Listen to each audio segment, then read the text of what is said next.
I blame our tourism department for not doing enough. While coming to IIT, we crossed this deeper Beel. Such an important resource is lying idle. We can have yachting here, we can have rowing here, we can have paddle boats. Of course, I wouldn't recommend those steamer and all, because they would pollute the aqua life. But we can very well have these paddle boats, rowing and all, yachting. Why not? So our region is still heavily underexplored. We are still in the infancy as far as tourism is concerned. So it's time to, now we are not doing anything right now. Not many tourists are coming. So we can devote this time for thinking. So once this COVID period is over, we can implement these things. We can, chalk out good plans, sound plans, so that they can be implemented immediately once this COVID thing is over. So on this note, I stop here. I look forward to listening to experts. I'm not an expert in tourism. I'm not an expert of tourism. So I've basically come here to listen to experts. And also, I look forward to listening to young green warriors who are sitting here, because I would like to know what future we have, what our future leaders think. So on this note, thank you very much for giving me very patient hearing, and wish you all the very best, and we look forward to very interesting and good sessions. Right. Thank you very much. Thank you, sir, for your valuable words. I now would like to hand over the mic to Mr. Ranjit Das sir to speak a few words.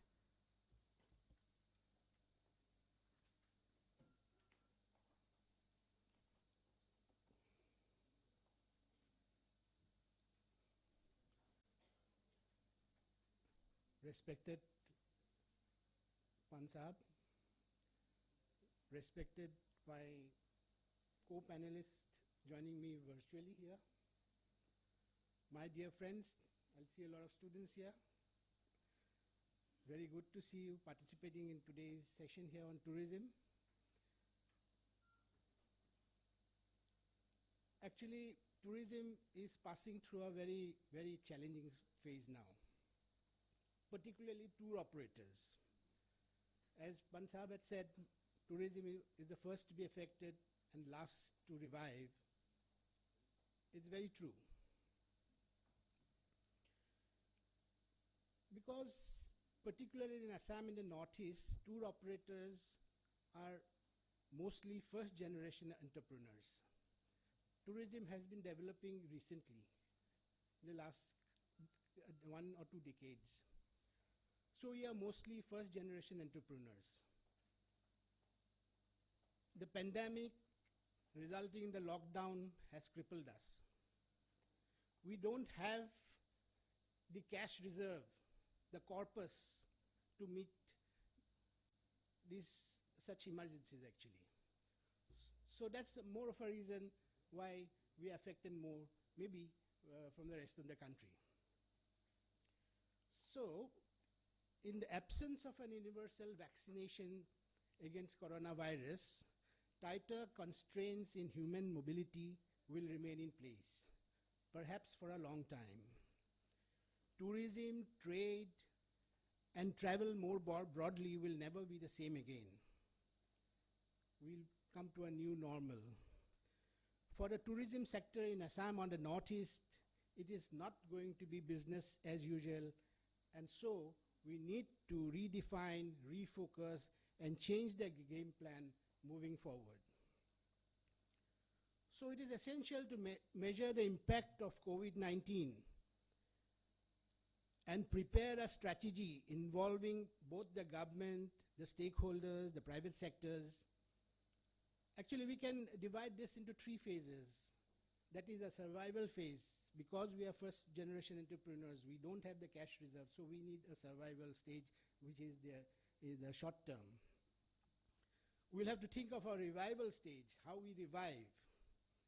And in the long term, we'll have to think of thrival, because things are not going to be, business will not go as usual as before. So we have to thrive. So there the sustainability factor comes in. as we all know, Pan Sahib has also said, travel and hospitality is a sector that creates massive direct and indirect employment, drives consumption, earns foreign exchange, and drives the economy directly or indirectly across the range of other sectors, including transportation, food and beverage, lifestyle, culture, recreation, sports, and more. So though COVID-19 has brought the momentum of the travel industry to a halt, but I think with timely intervention from the government or from the stakeholders, it's the sector that can help revive the economy and continue to support jobs. So we are hopeful. Now, having said that,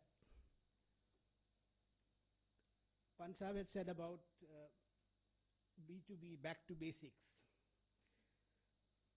Post-COVID, as we have been foreseeing, that there will be some behavioral shifts as far as the travelers are concerned. And one such shift will definitely to prefer and choose nature, wildlife, and rural settings. This will be preferred over urban crowded destinations. So this is the time that we must try to project our rural areas, our community-based tourism projects, our lesser-known destinations, those are not in the regular tourist traffic here. So these have to be integrated and developed as a product. Local communities in the rural areas needs to be integrated into the supply chain, very important. They have to come into the supply chain, and they have to be given the economic rationale of this linkage with tourism. Because unless they don't see the economic reasons, they will not be interested. So it is important that we have to bring them with us and go along. So we must focus on homestays, campsites. Local guides must be empowered, and they should have given the skills. The local food facilities, the cultural heritage sites, craft centers, cultural groups must be included in a product. And this we can do by involving the local community. Because today's tourist looks for experiences. We talk about experiential tourism now. He wants to be engaged. He wants to be inspired. Because by engaging, and inspiration derives from where? He wants to understand the local culture. Because the web is there, he reads, but he wants to see. So he wants to understand the local culture, even try to speak the local language, try the local food, and he wants to build a trust with the local people. So it is important that whenever we build such a product, we have to have the activities also. We have to build the activities, because such projects have two components. One is the hard component, that is the infrastructure, the accommodation, and the other one is the soft component, the activities, the special events. The activities and special events is very important, because that's where he gets the inspiration.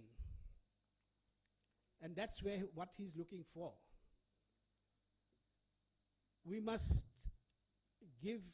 try to give the best local experience with global standards. Local experience with global standards, that's very important. And more importantly, the more the activities that we have, the more the scope for revenue generation is there. The number of activities you have, you can generate more revenue, more money for the community. So that is very important again.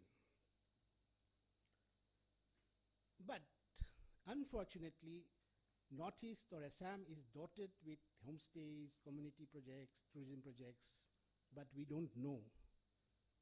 Pan Sahib has said about Sochna. I think that's very important. These have to be exposed, projected, marketed. They have to be brought to a platform where we know about them. We know the product. We know the activities that is available there. So, if a community tourism fair is organized, maybe, sir, you can think about it. Bring projects to one platform, showcase the products. That will be very helpful. I see a lot of young people here. Wherever I go, I tell the young people, because there are about 20 institutes and universities here in Assam only offering courses in tourism. So I interacted with them often. So I always tell them, use your time in the social media, project our destinations, whatever you know. A lot of people are going to the web at this time. They are looking for places, they are looking for inspiration, they are looking for new destinations. So this is the time. If we project our destination, they'll know about it. So if they don't travel now, at least that will be in the bucket list. Another important thing here is the millennial population in India. The millennial population, that is the early 20s to the late 30s, and India has a very huge millennial population working in IT, finance, and allied sectors. A Thomas Cook survey revealed that these millennial populations spend about 35 days in a year for business or leisure. So our focus should be to get to this millennial population, showcase our destination, showcase our products. They will be inspired. We have a lot of adventure activities here. Even a little bit of soft adventure built into our traditional itinerary will help. That will at least give them the sense of nature connect, which I had talked about before, like they will like to go back to nature, rural areas. So that nature connect can be had through soft adventure also. Suppose we have Haflong here, the only hill station in Assam. Varied culture, huge scope for adventure activities. So these needs to be projected. If you compare Mount Abu in Rajasthan, the only hill station in the state in Rajasthan, thousands of visitors strong, not only from Rajasthan, from the neighboring states, Gujarat, Delhi, all over. But unfortunately, Haflong we have not been able to develop in the similar lines. And a time has come now that we should do it. In fact, I'm happy to say that one of our members, he's starting paragliding in Haflong. Maybe in December they will be launching. So that's a very good beginning. So these are the activities. Unless we build activities around a destination, it's very difficult to inspire people. One more thing I would like to say here is the connection between urban and the rural. How we as urbanites can help in developing rural destinations, the lesson on destinations. In the Nordic countries, that is the Scandinavian countries, including Iceland, Greenland, they have a very peculiar phenomenon. They have a phenomenon of spending time in the second home, which is an expression of high quality life. They have a second home in the village. They increasingly divide the time between the urban permanent home and the rural second home. They use the second home during summer or the winter and increasingly during the weekends and long weekends. So that way, we take our guests that come to a permanent home to a second home. That destination gets developed in the sense it gets exposed. I mean, people get the information. My guests will get the information. They'll spread the word. So this is a very, very good phenomenon that is happening in Nordic countries. And I think we can, in a small way, even if we can do in a small way, it will be good.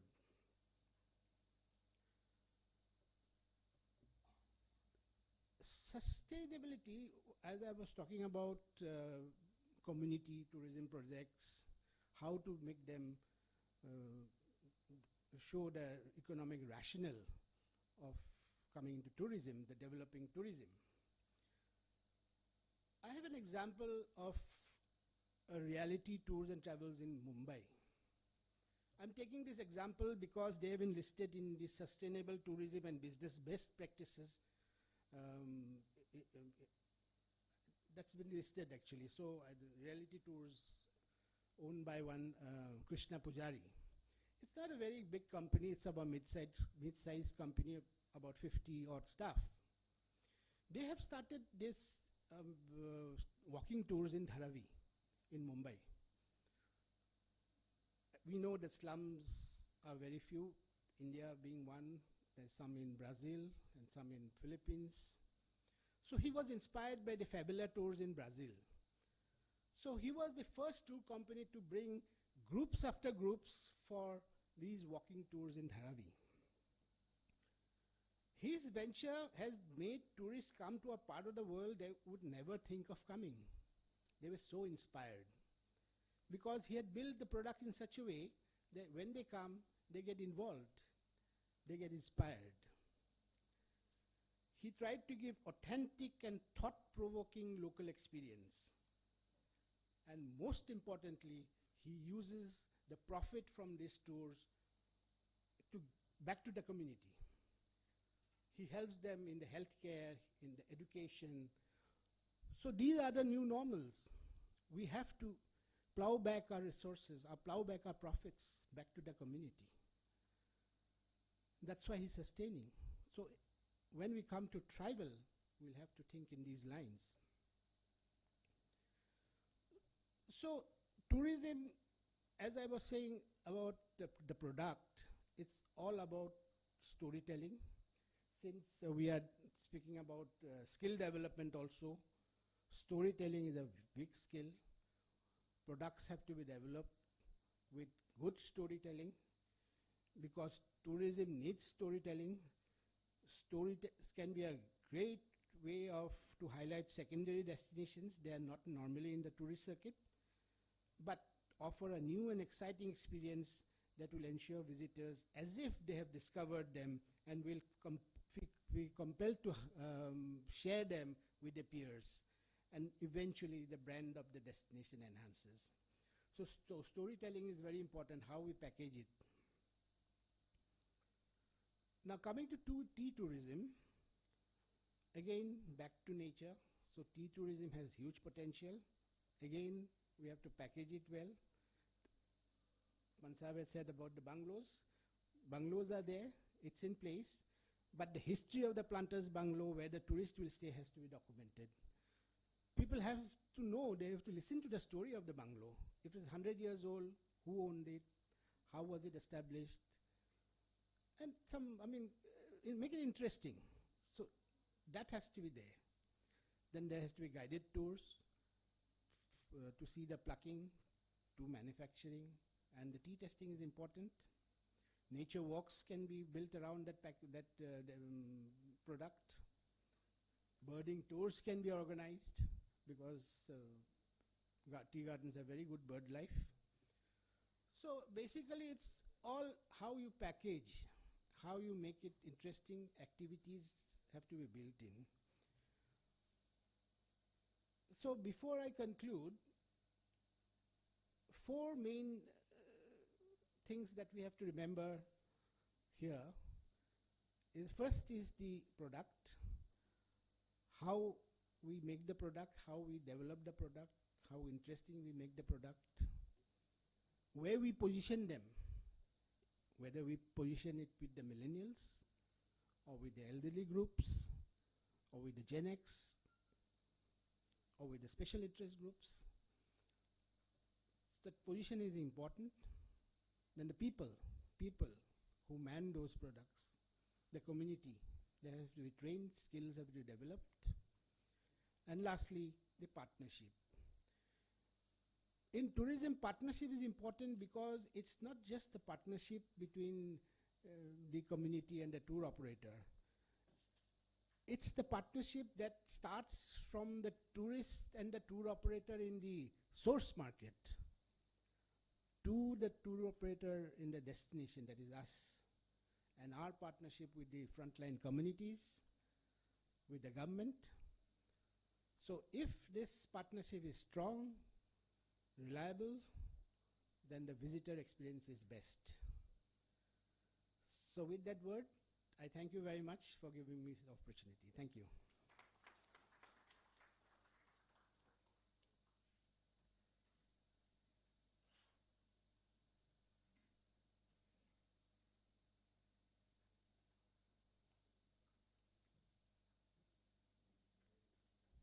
Thank you, sir, for your lovely words. Now I would like to request Simoti Matridas, GHT of Boroland Tourism, to speak a few words, who is present over here virtually.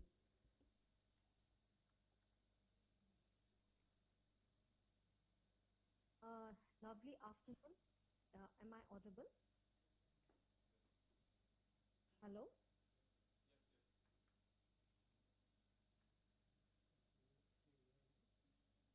Hello?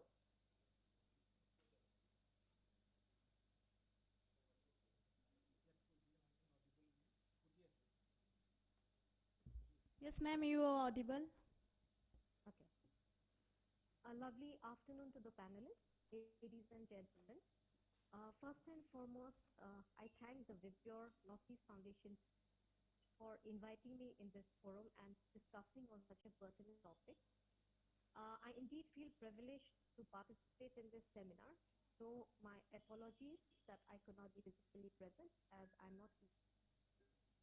The COVID-19 pandemic has led to a crippling blow to the tourism industry, impacting all the segments such as inbound, outbound, and domestic, or the tourism subsidiaries such as religious, business, leisure, adventure, heritage, and the nature segments.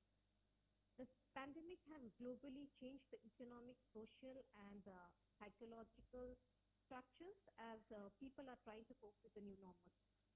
The pandemic has brought the travel and tourism to a near standstill, and with the passage of time, though, the tourism sector is now crawling back to business and certainly paving way to a new adaptation.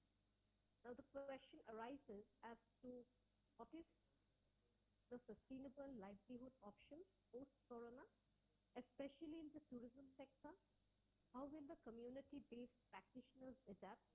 What are the new conditions under which the tourism activity will have to be undertaken, and what does the future hold for them? In respect of Boroland, first and foremost, I would like to state here that Boroland Territorial Council has a rich history and cultural heritage that has survived through centuries. Its mosaic of ethnic diversities is a kaleidoscope of colorful tribes, their customs, festivals, songs, and dance. Among the entire forest area of Boroland, Manas is perhaps the most well-known, besides the Chokosila Wildlife Sanctuary, Bornodi Wildlife Sanctuary, Uttapani Reserve Forest, then the Kachugao Reserve Forest, Jamdua Reserve Forest, etc. The Manas National Park is also an important migratory corridor for the elephant population of the entire Indo-Bhutan region. The conservation history of Manas dates back to 1905 when it was declared a proposed reserve forest. It was given the status of wildlife sanctuary in 1950, and 4 decades in 1990 it was declared as a national park. Its fortunes reached its peak when in 1985 it was recognized as a UNESCO World Heritage Site, and in 2003 it earned the additional tag of an elephant reserve. Like an old stalwart, Manas has survived changing fortunes and stands at the threshold of what might have become the greatest conservation story of the 21st century. Manas has shown that community participation is key to any meaningful conservation initiative. It all started after the BTC took charge of the administration of Boroland, and a small environment-conscious group of APSU cadres formed the Manas Mozigenri Ecotourism Site. The new force joined hands with the Forest Department of the years of unrest. Within the span of few years, the Manas Mausigandhi Ecotourism Society not only galvanized a meaningful protection force of dedicated cater but also established a tourist facility at Kokilabari in the easternmost part of Manas. This charming tourist complex has ethnic huts with all modern amenities, which is adequate not only for the domestic tourists but also for the international travelers who wants to explore the Manas National Park. They have also established a nature camp at Doimari in the central part of Manas. The MMES's move has proved to be a role model for several other local youth in other areas of Manas to undertake similar activities aimed at park conservation as well as sustainable livelihood. In fact, 12 numbers of skilled weavers returned to their hometown from Swalkuti due to COVID-19 lockdown, and they have been given the opportunity to earn their livelihood at Manis, Mozigendri, Hisansali, run by the MMES. This change will certainly contribute to the local economy and provide commercial enterprise to the local community. Agri-tourism is yet another element of sustainable livelihood options. The sustainability of agri-tourism on the health of rural environment derives from the fact that this activity cannot be dissociated with the economic, social, and cultural life of the community. There is a close relationship between tourism and environment based on the environmental elements considered to be tourist attractions, facilities, and tourism infrastructure, and the impact generated by the tourism development and tourists on the environment and settlements. Thus, agri-tourism is a form or kind of rural tourism performed by agricultural entrepreneurs and their families. First of all, must remain connected to the farming activities, which involves production activities, activities of processing agricultural products in the household, marketing of the products which complement to developing tourism activities. Agri-tourism and sustainability is very well identified, where the sustainable objectives of agri-tourism can support rural areas such as stop rural out-migration by keeping the farmers on the land, improving the use of both natural and built rural resources, enhancement of environmental conservation and management, then promotion of the rural products, support of rural traditions and cultural initiatives, development of agricultural areas, development of the youth and social tourism, and enhancement of the relation perhaps between the city and the countryside. Therefore, agri-tourism implies the existence of two main activities, agriculture and tourism activity, which presupposes again three elements specific to any tourist product with some peculiarities, that is accommodation and entertainment, from which rural settlements may have a chance to win. In the first element of accommodation, the farmer has the possibility of obtaining additional income from renting the extra rooms that exist in the farm. The agri-tourism accommodation service is thus intertwined with the main activity, main activity of the farmer, that is the agriculture, but without interfering with it. The second element of agri-tourism products is food. Through food, the farmer has the possibility of direct capitalization of agricultural production, being a direct relationship between the farmer and the tourist. Another peculiarity of food in agri-tourism is the fact that is based on traditional cuisine of the place and prepared with products from their own household or from the area or region, thus supporting both the agri-tourism farm in that particular destination. The third element of agri-tourism product is tourist entertainment. In case of agri-tourism, the tourist entertainment could be based on traditional activities of farm or household where the tourist can actively or passively participate, that is farming, milking the cow, weaving, plucking the tea leaves, and being involved in the processing of tea and so on. Slow tourism, rural tourism, responsible tourism is the mantra now for reviving the community-based tourism practitioners, thereby leading to sustainable livelihood options. By focusing on the rural people, longer lengths of stay, and more fulfilling tourist experiences, so that tourists can prioritize quality over quantity instead of mass tourism or over tourism. The lockdown and the prolonged stay indoors has helped most people to introspect. So many have decided to slow down or pursue passions which they had long forgotten.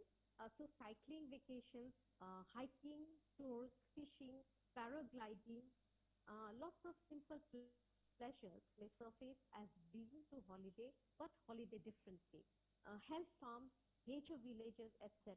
are new interests which tourists may perhaps look upon to. Thus, the most important impact of increasing rural tourism, especially in the rural places, is the impact on the economy. With increased number of tourists visiting the region, there will be a boost in the income level of the people, especially women, due to the increased level of trade amongst the people. This will also generate jobs among the rural people, especially women. The traditional handloom and the handicrafts of Boroland, or for that matter, the people of Assam, is a matter of pride. Through tourism, the visitor can have the benefit of directly buying the finished products from the local people. This in turn will have a positive impact on the overall economy. Women in the rural areas will benefit because of the increased demand of their products. The exchange of ideas with the tourists will create new ideas amongst the villagers. This entails increasing interest in education, preventive health care, modern gadgets, etc., which will help in probably the universal literacy. With more tourists visiting the villages, there will be improvement in the connectivity by means of road, increase in public transport, etc. Villages in the fringe areas of the national parks and sanctuaries can teach the ideal of the preserving nature to their urban counterparts. Tourists may develop an interest in the local region and traditional rituals that act as a catalyst for social harmony. Instead of hotels or guest houses at Boroland encourage sustainability and homes that are made with traditional styles, the tourists can then have a taste of the traditional practices along with the local recipes prevalent and also exchange recipes amongst one another. This will help the tourists connect with the villagers in no time. Women can be encouraged to cook food or rather cook local food. As language is a barrier here regarding tourism, tourists may be given the options of interpreters in case they face any difficulty. So, the rural women can be trained and educated as interpreters, which will increase their self-confidence and income. Rural tourism has the potential to be a vehicle empowerment of women. It provides better opportunities for women's participation in the workforce, women's entrepreneurship, and women's leadership than the other sectors of the economy. Women in rural tourism are still underpaid, underutilized, undereducated, and underrepresented. But tourism is one sector that provides pathways to success if it is developed properly. In conclusion, I would like to say that we are the inheritors of rural civilization, the vastness of our country, the vastness of our population, the situation and the climate of the country has, in my opinion, destined it to be a rural civilization. Rural tourism has a lot to offer, and a concerted effort has to be undertaken to identify these areas and explore tourism potential in the sector. Then only rural tourism can develop and flourish. Then only women empowerment in the rural tourism sectors increase. The rich cultural, historical, religious, and natural heritages provide a huge potential for development of tourism and job creation in Boroland, and it would be fit to quote Mahatma Gandhi here: India perishes if her villages perish. Therefore, it is imperative on our part to nurture the villages and preserve that simple way of life for our future generations. Rural tourism therefore goes a long way in the sustenance of livelihood and keeping probably its tradition alive. Thank you.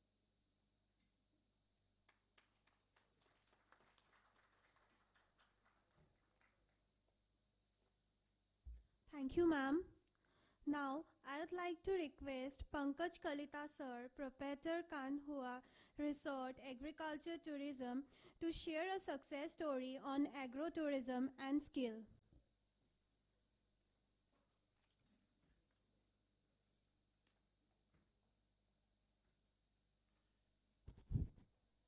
সকলোকে মই নমস্কাৰ জনাইছোঁ। মই প্ৰেজেণ্টেশ্যনটো অসমীয়াতে ক'ব লাগিব, মোৰ ইংৰাজী কোৱাত অলপমান প্ৰব্লেম আছে। যে মোৰ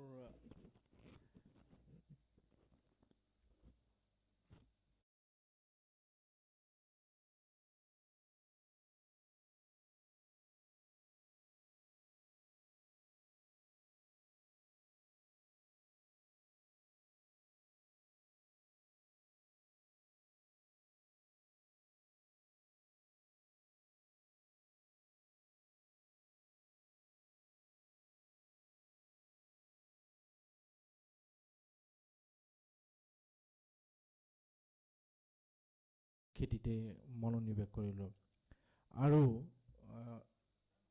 অলপকৈ কৃষি ক্ষেত্ৰত আগবাঢ়ি আহি মই আৰু আমাৰ গোটেই মানে বিভাগৰ সহযোগত এগ্ৰিকালচাৰ, কৃষি বিজ্ঞান কেন্দ্ৰ, নাবা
সকলে বা আপোনালোকেও যেতিয়া কাবাত ক'ব যে অসমত বহুত সম্পদ আছে, আমি কৃষিটোকো এটা মাধ্যম হিচাপে লৈ আগবাঢ়ি গ'লে আমি মানে জীৱনত উন্নতি কৰিব পাৰিম। ধন্যবাদ।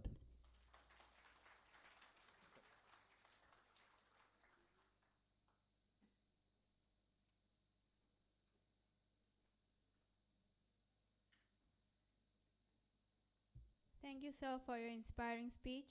Now I would like to request Mr. Sanjay Singh, sir, proprietor Jetwings, to share a success story on skill development.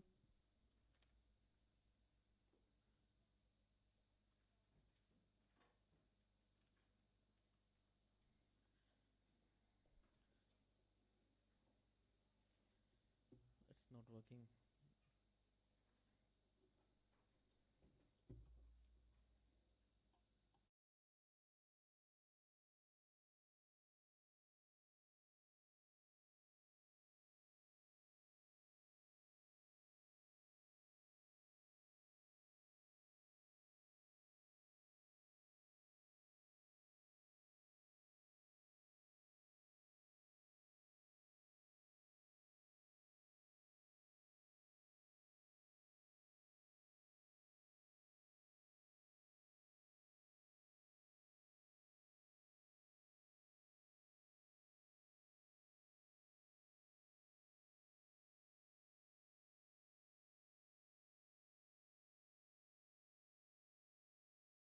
Pankaj Kalta sir just left, and ma'am, we just got on the online. So it was a anyway. It's an afternoon and it's post last session, so it's always sleepy and you feel bored talking about the same subject. And being the listeners, I don't know how many of you from tourism industry. How many of you are from tourism, studying tourism? Some I can understand. I can know here. Anybody from tourism industry? Studying tourism? Chalo. I'm Sanjay Aditya Singh. I'm chairman and CEO of Jetwing Group of Institutions, and we are also Jetwing Group of companies. Basically, I'll just, because of very less time, I think it's given 5 minutes and so, and I was asked to give our success story. I don't know we are successful or not, but we are on the process of developing skill-based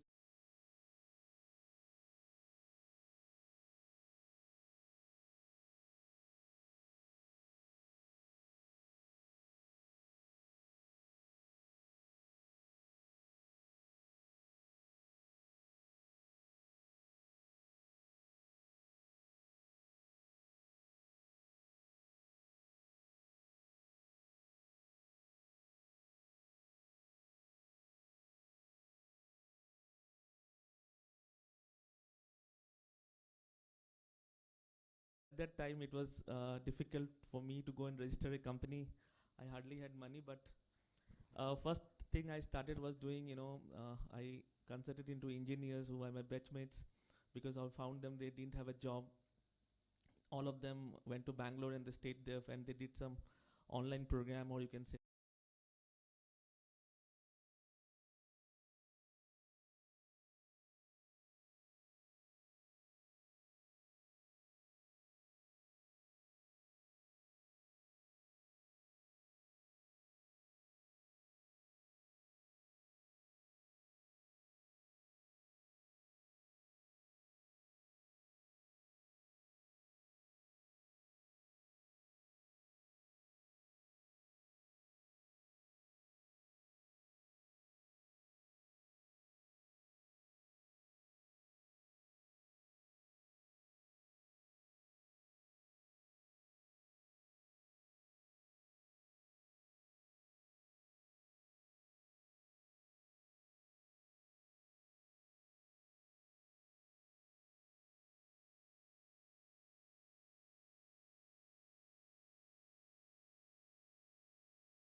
Pansar, because it's very clean and clear about the entire COVID perspective. But again, we need to look at how we are going to develop.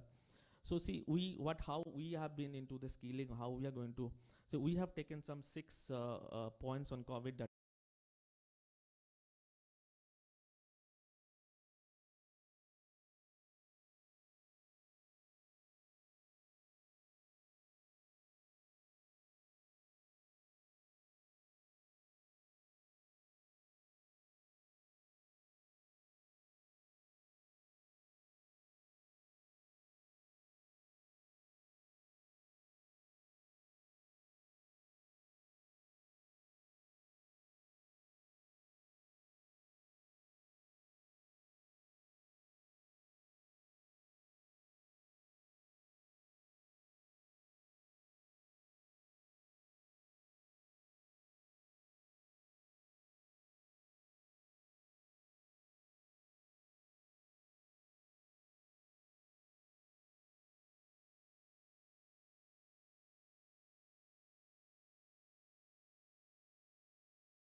Thank you, sir, for your inspirational words. Now I request our respected chairman, sir, to carry on with the paper presentation for today's session.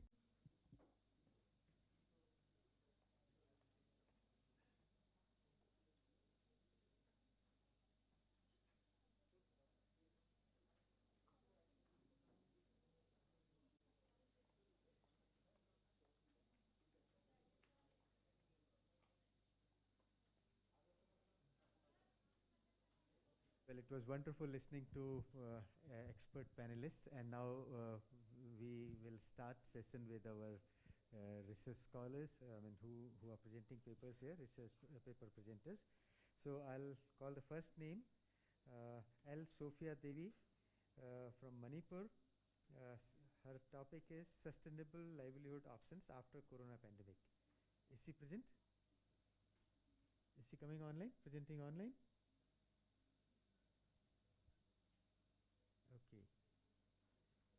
Then I'll call the second presenter, Shankar Das and Mr. Happy Saha. Impact of COVID-19 on tourism. All right, please come. So, impact of COVID-19 on tourism and hospitality industry, an analysis from Northeast India perspective. Shankar Das and Happy Saha.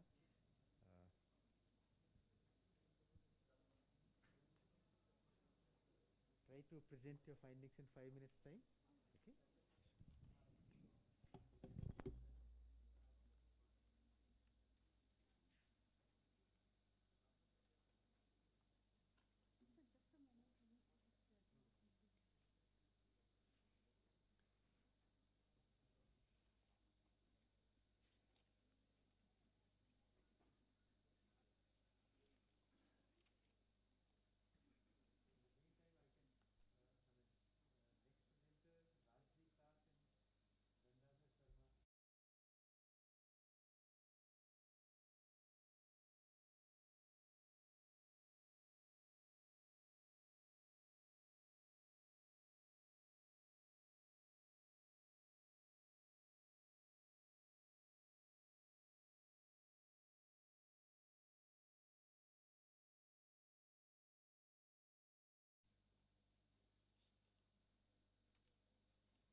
the modernization that is happening in this land.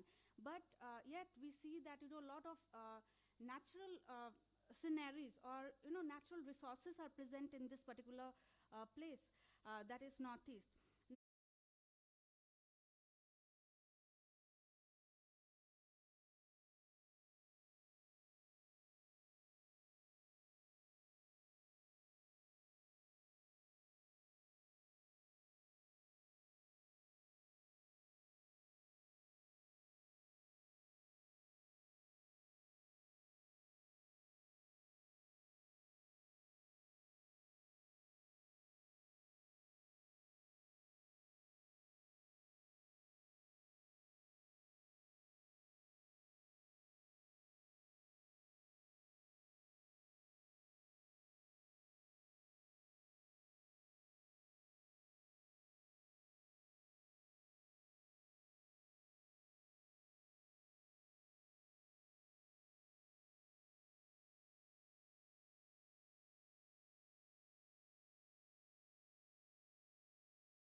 of this northeastern sector.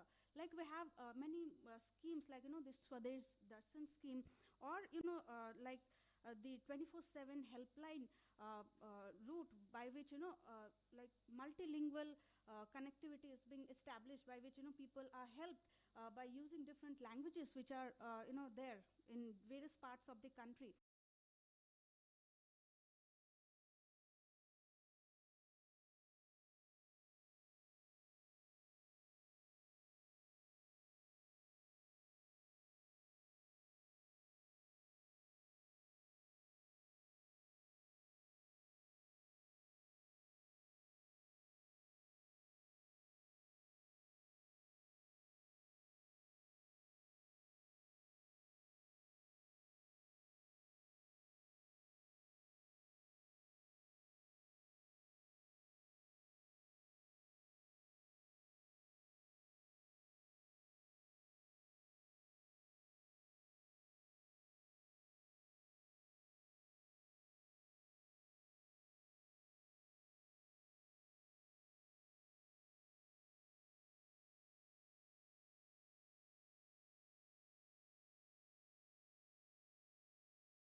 Okay, not only to protect their life, but also to protect their livelihood by saving.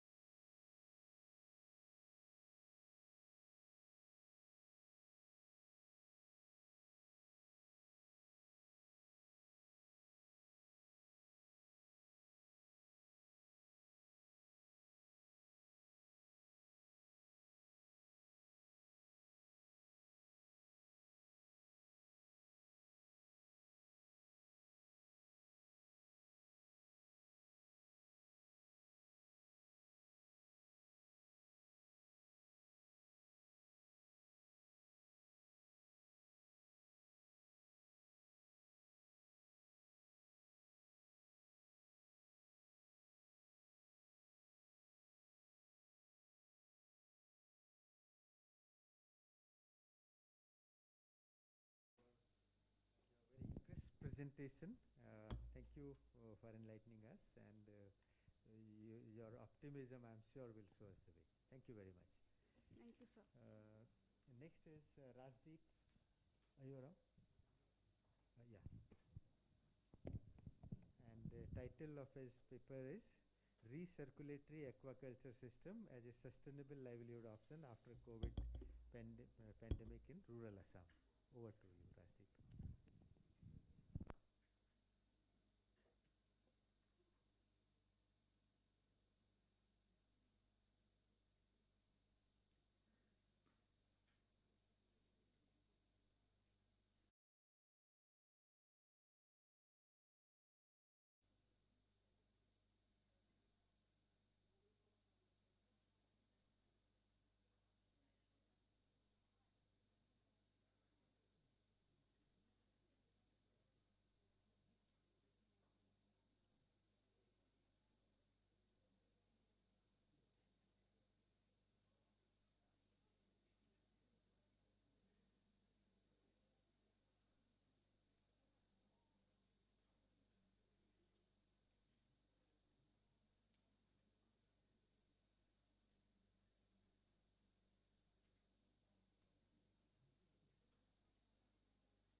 very good afternoon to one and all present here, respected chairperson, speaker sir, and all the dignitaries present here. Myself, Rajdeep Das from Department of Zoology, Guwahati University, would like to present before you the topic Recirculatory Aquaculture System, that is RAS as a sustainable livelihood option after COVID pandemic in rural Assam. So I'm basically a research scholar from Guwahati University working with fish molecular biology.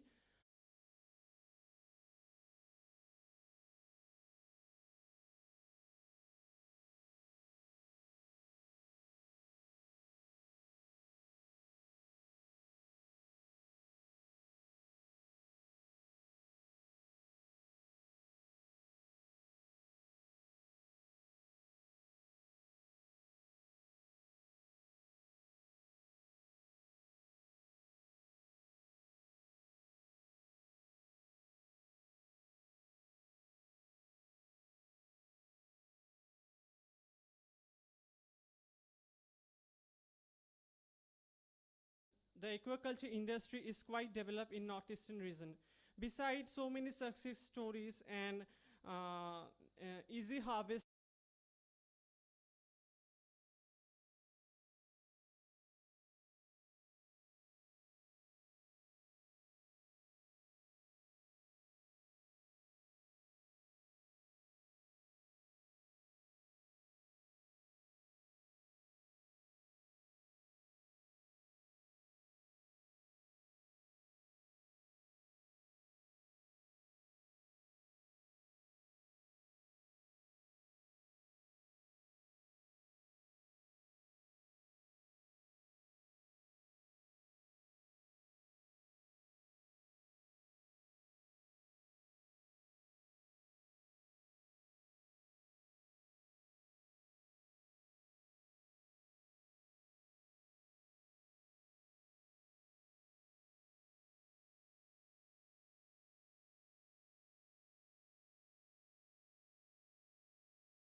where we can easily passage and enhance the production. So this is the overall design that has been developed by the National Center for Aquatic and Animal Health.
this RAS model that you are developing will help, Yes, sir. increase the income of people.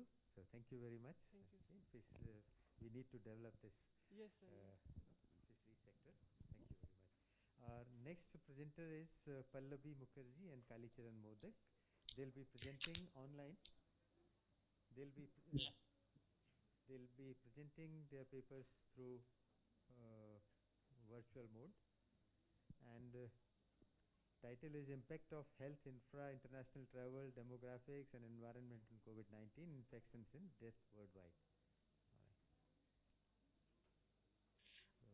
Very good afternoon to the chairman, sir, and all the dignitaries on the dais, off the dais, and faculty colleagues from the different institution of India, and my dear students.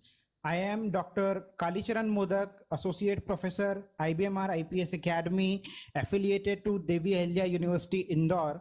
Along with my faculty colleague Pallavi Mukherjee and Jolly Shushma will be presenting the topic Impact of Health, Infra, International Travel, Demographics and Environment on COVID-19 Infections and Death Worldwide. So we are from the cleanest city of India, that is Indore, and from Indore we are just presenting this particular topic.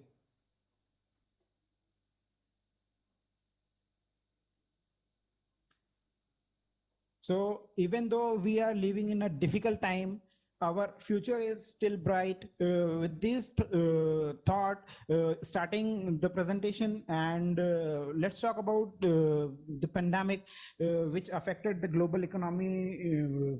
We talk about worldwide cases. So there are 54.3 million worldwide cases till date, and 1.32 million deaths, and 34.9 million people recovered till date. So the entire planet has never been so terrified, confused, and vulnerable since World War II.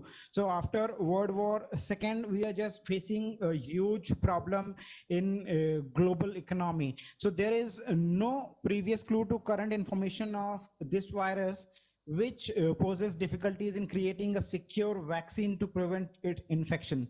So new researches are emerging to evaluate the impact of numerous factors to determine actual determinant of COVID-19 infections and deaths in nations. So there is barely any industry that does not endure the woes of this global pandemic.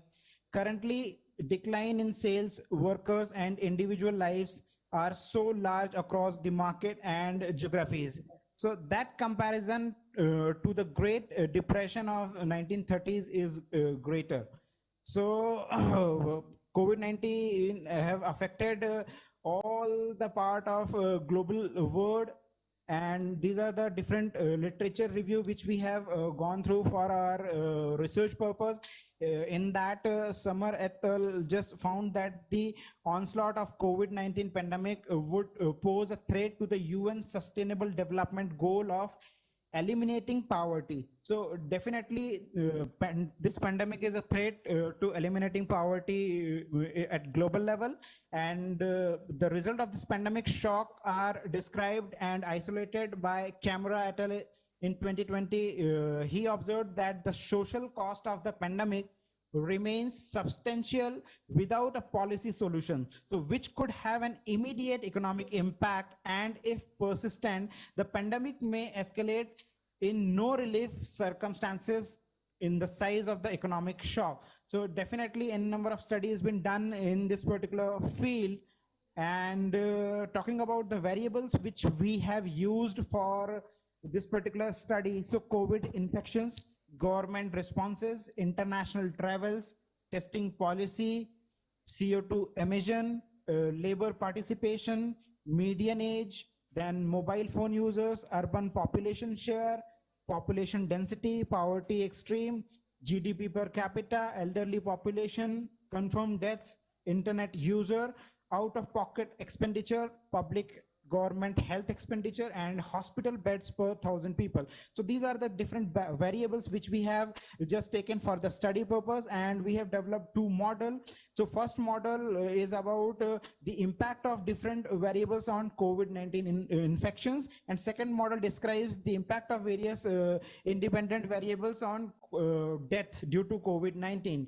So talking about these variables, government responses along with stringency measures also includes the income support, debt, contract, relief, public info campaign, etc.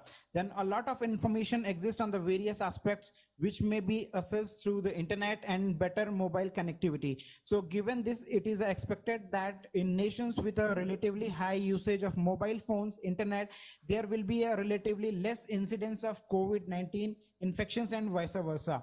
Then COVID-19 infections spread through contact and contamination.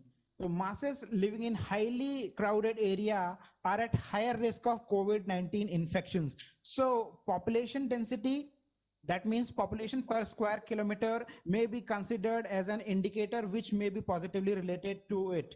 So the death can be with respect to several factors, like the share of population in the country, like the elder population taken above 65, and also the median age population taken from 15 years of age to 64 years of age.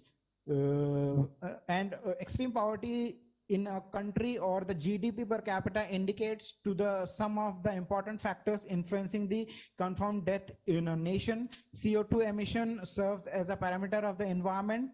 Number of hospital beds that are available to cure the infected patients is also considered a factor. Keeping all this in mind, the variable are selected. Nation level data on various indicators is collected from World Bank's World Development Indicators on experiencing COVID-19 infections. Patients' vulnerability to death may increase manifold if there are conditions of comorbidity. So talking about methodology, we have used Praise-Winston estimation regression analysis, in which we have to just go to analyze the serial correlation or autoregression of that particular data.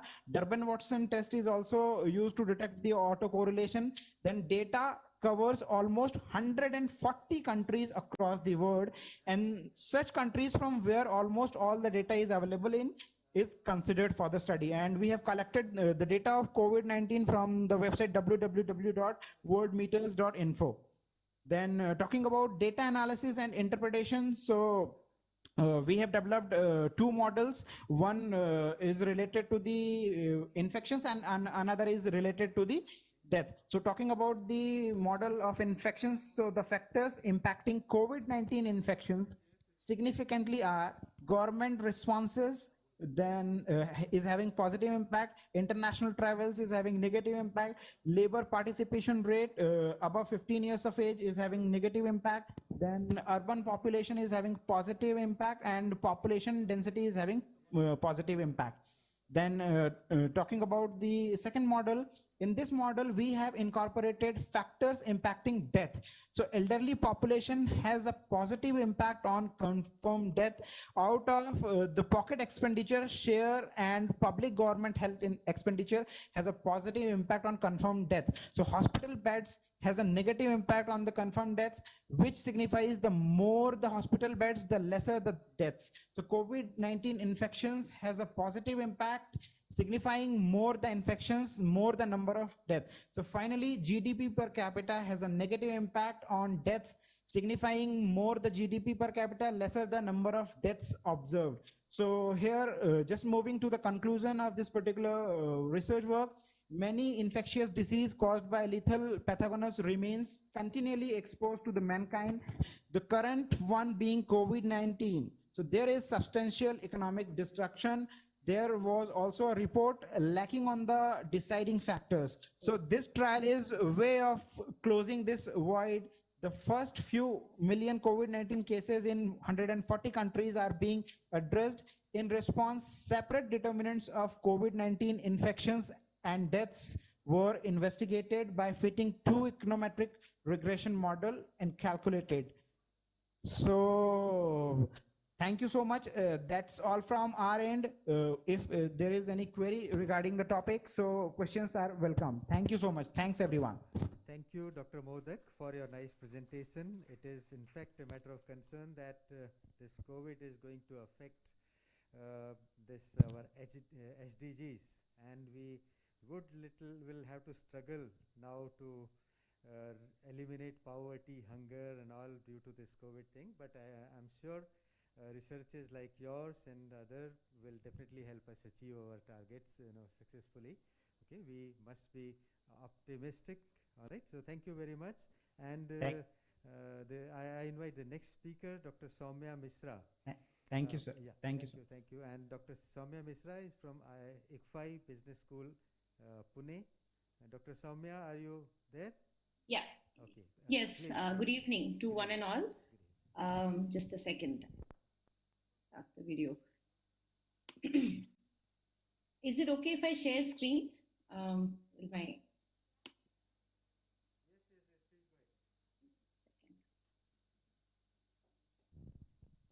it's visible. Is it visible right now? Yeah, you are visible, but not the screen. Yes, I'm trying to share screen. Yeah, Just please go ahead. the PPT had been okay. Second.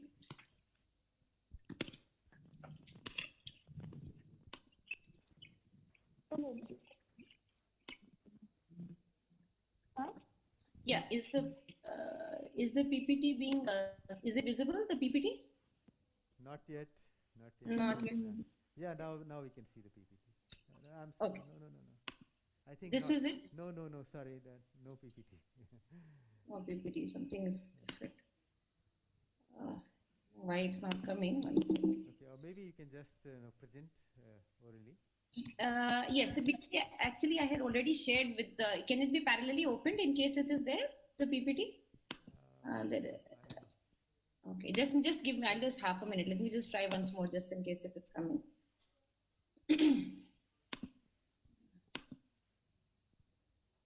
Is it visible at this stage now? Yeah, content. Now is it visible? Now it's visible. Yeah. Right, sir. All right. Very good evening to all the dignitaries on the dais, my faculty colleagues and dear students who are there. I'm happy to see a good number of students present in the campus and of course, listening and gaining a lot of experience through these presentations. Thank you for the opportunity. I'd like to start my presentation. Yes, is it, second, am I visible now? Some issue has come, yes. Now we'll start now. Now my topic is government and institutional measures in response to COVID and assessing their impact and sustainability of intended outcomes. This is more from the financial policy perspective and what steps have been adopted by our government to tackle this menace. I'd like to take you through that. Of course, we all know that COVID had hit us early in March. In fact, our first case was before that in January 2020. And on 24th of March, our Prime Minister had announced the first entire economic lockdown. This is on 24th of March. And the impact of COVID, if you look at the economic impact of COVID, it's been quite substantial and very broad-based. In fact, the GDP has contracted very sharply in the year 2020, and it's come down to approximately minus 24% year on year. This is a global estimate we're looking at. Now, if you look at the scope of this research, this study has delved into the research related to the economics of COVID. And whatever these data is, it is whatever data has been released in a relatively short time from March till now. And the aim of this research is to bring some kind of coherence to the academic and policy debate and to aid in further research. If you look at the inception, we are starting right from March and maybe slightly before that 2020, the damage has been quite substantial in terms of lives which have been lost. In fact, our previous, my faculty colleagues also tried to bring about a relationship between GDP and deaths, and that's quite alarming. Of course, social distancing has been a measure which has been advocated, and in fact, it had been John Hopkins University have also proved this, that is not only in this pandemic, but if you look at the Spanish flu, which hit us in hit the economy in 1920, 100 years ago, It was the same concept which has been advocated for reducing the number of deaths and possibly by aiding the economic revival across the globe. Now, the likely impact, this is of course from the literature which has been researched. This is a part of the paper. The spread of COVID is expected to result in a considerable slowdown of economic activity. According to IMF, the global economy has already contracted by 3%. This contraction is expected to be far greater magnitude than the global crisis which was hit us in 2007-8. This is, I'm referring to the subprime crisis. It's beyond that. It's more severe than that. In fact, the World Bank 2020 forecasts a 5% decline in the global GDP. OECD also forecast a fall in global GDP of around 6% to 7.5%. So we're looking at the great magnitude of the impact which is being created. Now, of course, the negative economic effects, if you look at, in addition to the stringent social distancing measures, the pandemic has actually increased the global inequality and affected the social demographic groups very adversely.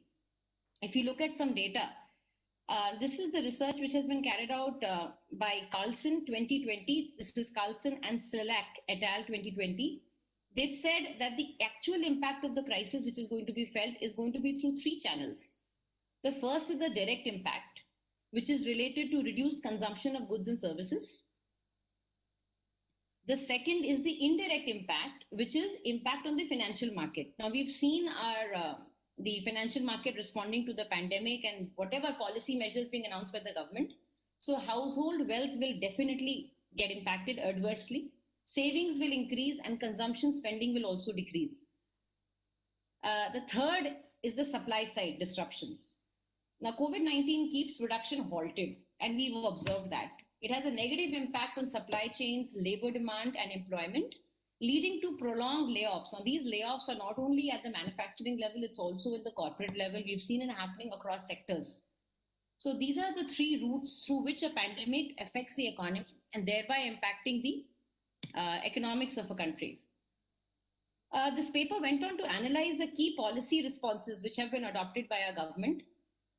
India's fiscal support can be divided into 2 categories: direct spending, which is approximately 1.9% of GDP, and below the line measures to support businesses and to shore up credit provisioning to various sectors. Now, this talks about the Mudra scheme, this talks about the employment guarantee scheme. It also talks about the various, risk weight reclassification which has been done. So we'll talk a little more about it as we go ahead. Now, this table tries to capture the various key direct spending measures which have been adopted.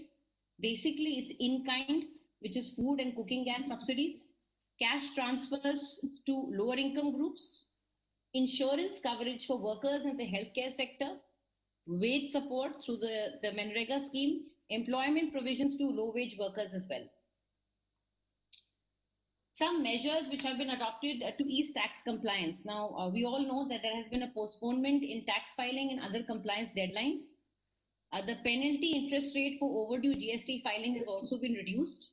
And credit support to different sectors, be it businesses, poor households, agri-sector, electricity distribution companies, have been quite substantial in the range of 0.5 to 2% of GDP. These are the figures have been captured here in the table.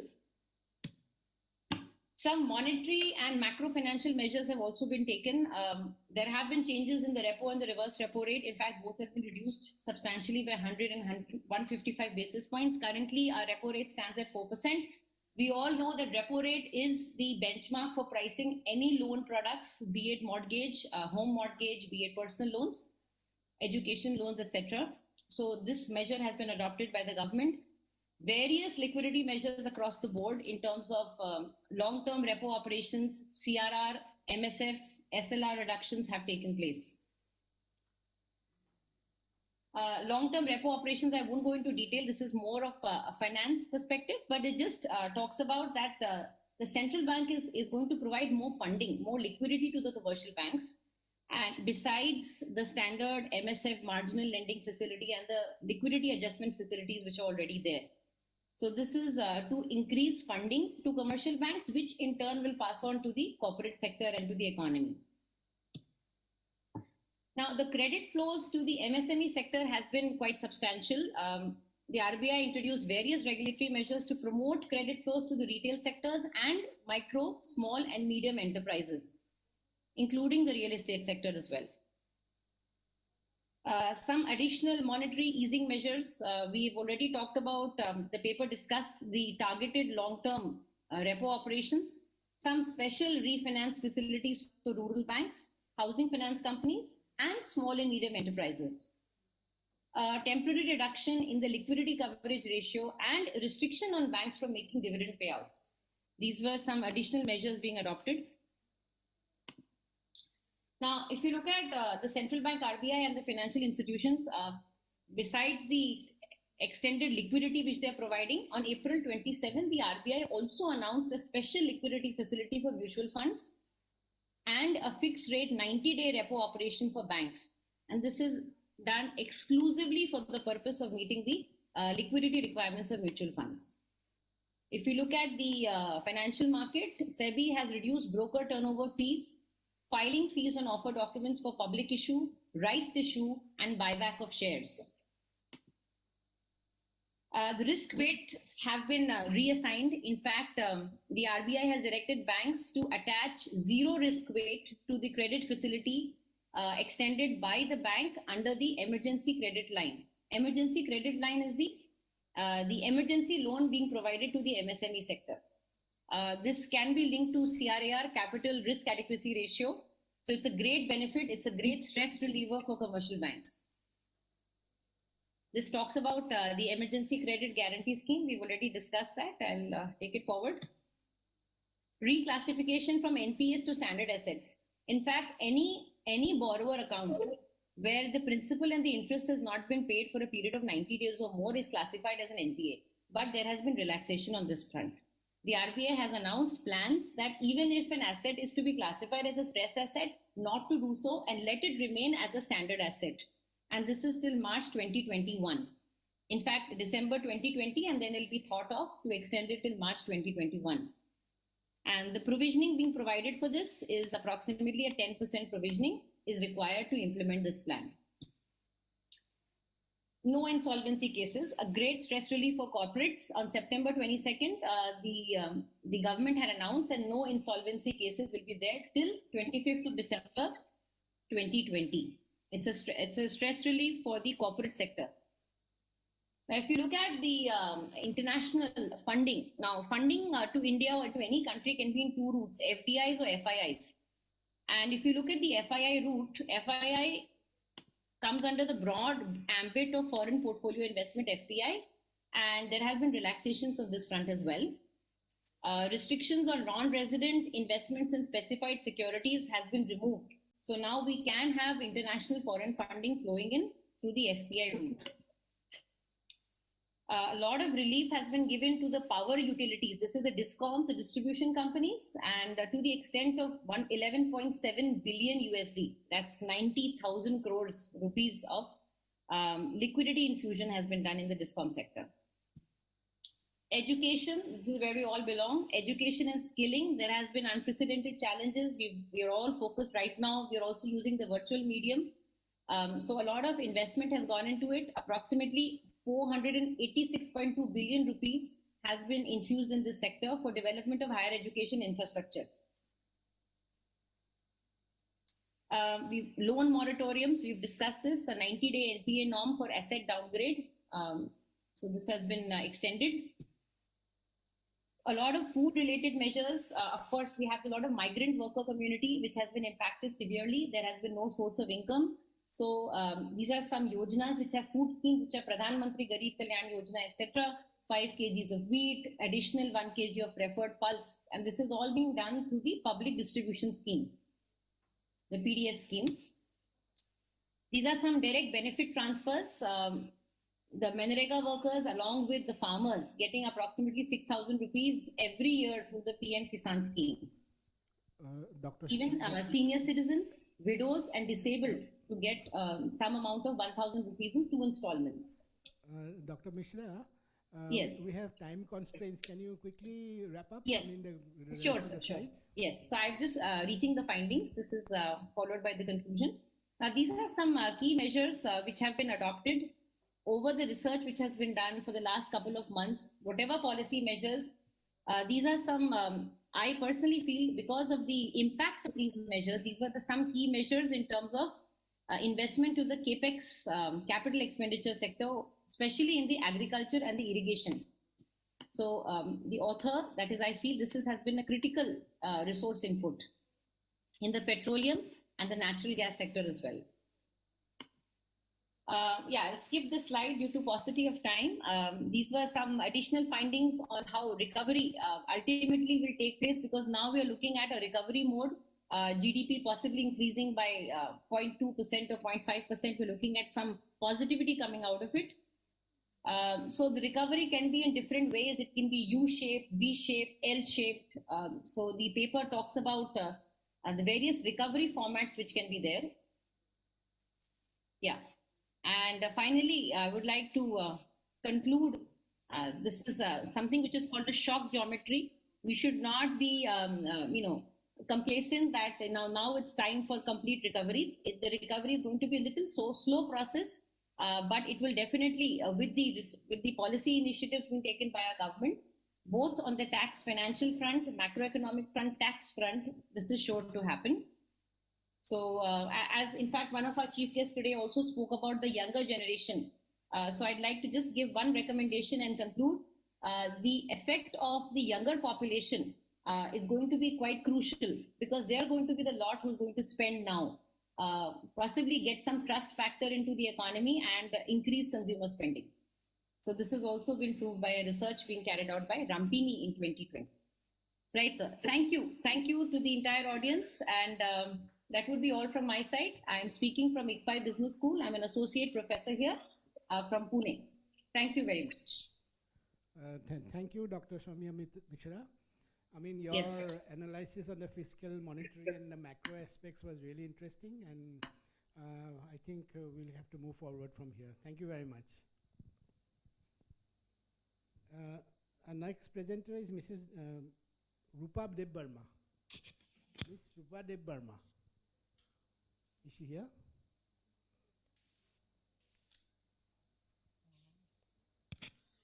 Hello, sir. Am I audible?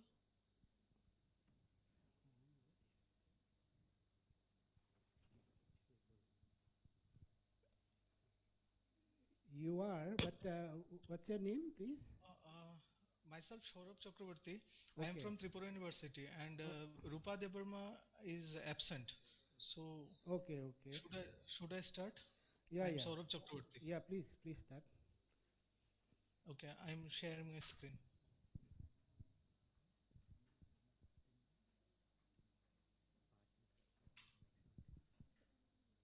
Mr. Chakravarti, can you be very brief, because we are short of time?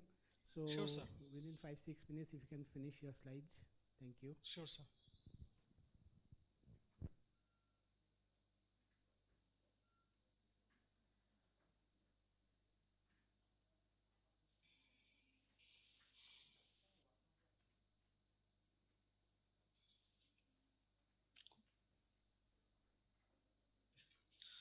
Okay, good afternoon to one and all. Myself, Saurabh Chakravarti, PhD Research Scholar, Department of Commerce, Tripura University, presenting paper titled Ecotourism as a Sustainable Livelihood for Educated Youths of Tripura. This is a joint paper with Dr. Rajat Deb, Assistant Professor, Department of Commerce, Tripura University. So before going to ecotourism, let us first know about ecosystem. An ecosystem is a unit of biological organization interacting with the physical environment such that the flow of energy and mass leads to a characteristic trophic structure and material cycle. Now coming to tourism, tourism is the world's largest industry at the present, although it is severely affected by the present onslaught of COVID-19 pandemic. Tourism is the fastest growing economic sector and rapidly growing as a sustainable livelihood option for people across the globe. Positives and negative impact on people's life and environment. Although tourism has some positive and negative impact, but the positive impacts are much more as compared to the negative ones. Now, coming to ecotourism, it is a combination of ecosystem and tourism.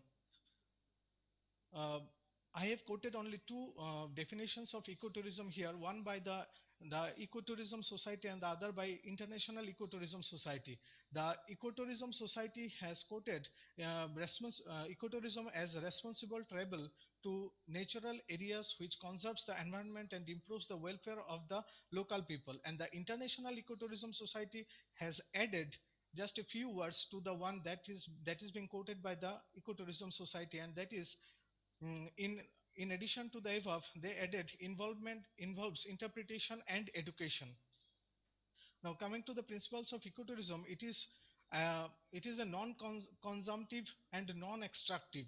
So it conserves the ecosystem very well, creates ecological conscience and holds ecocentric values and ethics in relation to nature. So ecotourism is conservation in combination with the locals and earning profit through tourism activities. Ecotourism, coming to ecotourism in India, India is a land of varied geography and it is among the 12 mega diverse countries in the world. It has rich cultural heritage, and the regions like the Himalayan region, Kerala, the Northeast India, Andaman and Nicobar, and Lakshadweep are the ones which are rich in natural beauties. Thenmala, it is the first planned ecotourism destination in India, which is underdeveloped, not yet developed fully. The goals of ecotourism are dual. The first one is conservation of biodiversity, and along with that, sustainable development of the locality. Now, coming to the contribution of eco, eco, uh, different sectors to the employment generation, tourism holds the top spot here. So, which explains the importance of tourism to the development of any region. Coming to importance of ecotourism, it enhances tourism development in developing countries, creates alternative income sources, then helps in rising the global environmental movement, creates awareness and helps in protection of protected areas. Outward and adventure tourism helps in promoting outward adventure tourism and awareness to mass tourism impacts. Coming to the revenues from tourism in India, tourism revenues in India averaged INR 1,0558 million in 2008 to 2020, reaching an all-time high of rupees 2,26,170 million in December 2019. But due to the present onslaught of the COVID-19, tourism revenues in India decreased to INR 58,330 million in March from that of INR 1,82,810 million in February 2020. Coming to ecotourism industry of Tripura, Tripura is located at the foothills of the Himalayas, blessed with splendid natural beauty and rich flora and fauna. Tripura is the second smallest state of Northeast India with extension. The details I am not dictating here due to the shortage of time. But Tripura has all the essentials of developing into a good ecotourism destination. Some of the tourist destinations of Tripura related to ecotourism are the Shipajala Wildlife Sanctuary, Tepania Eco Park, Dumbur Lake, Gumuti Wildlife Sanctuary, Trisha Wildlife Sanctuary, Barmura Eco Park, Jompui Hill, Rawa Wildlife Sanctuary. The impact of ecotourism have both positive as well as negative impacts. The positive impacts are it helps in environmental benefits, economic and socio-cultural benefits. Environmental benefit includes local people are encouraged to conserve the environment rather than using it for damaging activities. It reduces poaching and hunting of endangered species. Ecotourism projects try to reduce the use of fossil fuel. Waste that tourists create is disposed of carefully. Uh, Economic benefit includes ecotourism creates job for local people, which helps to the local economic growth.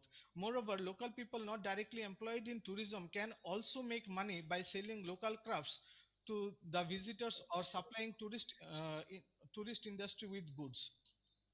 Moreover, people have better and more suitable income in ecotourism rather than in other jobs like farming. Many tourism schemes fund community projects such as building of school, water tanks, health center, etc. Coming to the socio-cultural impacts, ecotourism can be beneficial for the host community as it provides the financial means and the incentive to preserve cultural histories, local heritage sites, and customs.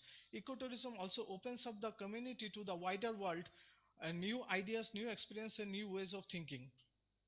Some of the negative impacts of ecotourism are damage to the landscape, litter erosion, fires, disturbance to the livestock, and vandalism. All the tourists are not equally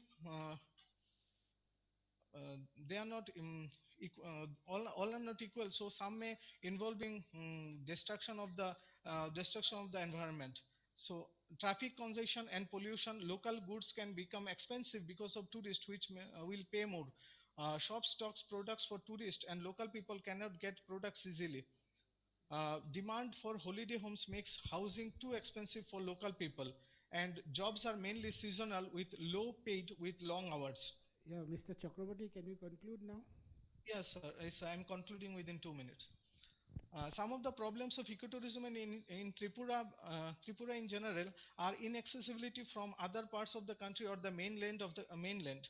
Um, due to, Tripura is not sufficiently connected with the mainland, as there is only one national highway that is connecting the state with the rest of the country, and moreover the road connectivity are not that good. So roads are in very bad conditions.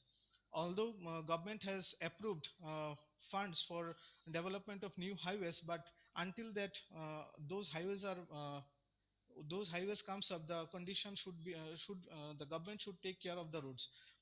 Accommodation facilities are also not enough for international or tourists from other parts of the country. Then again, lack of tourist guides is another problem. So this lack of this problem, that is lack of tourist guides, can be exploited by the youths of Tripura, the educated youths of Tripura, in order to make a sustainable livelihood. So, in discussion with Tripura has a literacy rate of 87.22%, but the youths of Tripura do not get adequate job opportunities. The unemployment problem have become more acute during the COVID-19 pandemic, as organizations are laying off their employees due to financial distress. Thus, the youth may look into ecotourism as a sustainable livelihood option and thereby likely to enhance the socio-economic condition of the state as a whole. In this respect, it is worth mentioning here that tourism infrastructure of Tripura is nowhere near to what is required for developing a strong tourism base and drawing tourist attraction. So in conclusion, I would like to say that ecotourism is a good combination of traditional tourism industry and modern concept of sustainable eco-friendly development strategy of tourism, which reduces its negative and increase the welfare of mankind.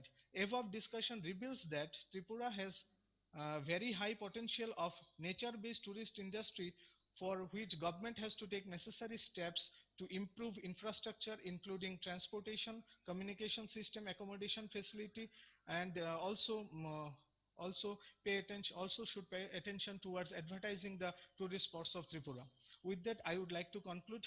Thank you so much.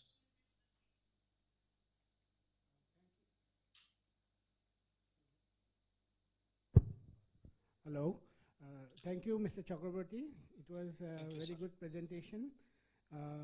Yes, there is a lot of scope in Tripura for ecotourism, but I think one more aspect you can look into is the cross-border tourism with Bangladesh, and the other one is on, more of industry, academia interaction. That will be very helpful in future. Thank you. Sure, sir. I will surely incorporate your suggestion in the study. Thank you. So our next presenter is Archita Gogoi. Hello. Yes. Am I audible? I shall be speaking for Archita and Avonte's behalf. Hello, sir. Yeah, you're audible. Please carry on. Thank you, sir. And So please be brief again. I mean, 5-6 minutes most. yes, sir, I would. Sir, is my slide visible?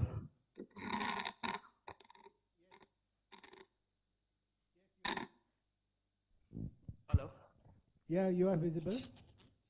Is my slide visible, sir? The first slide? Yes, we can see. Okay, okay. So, good evening, everyone. Respect to the chairman of the, yes, chairman of the second, Professor. Your slide is not in the frame now. My slide is not clear. No, it's not there in the frame. Okay, okay. Shares.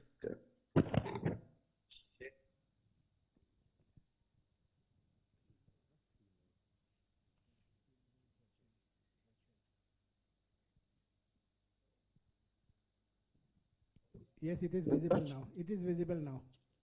Okay, sir.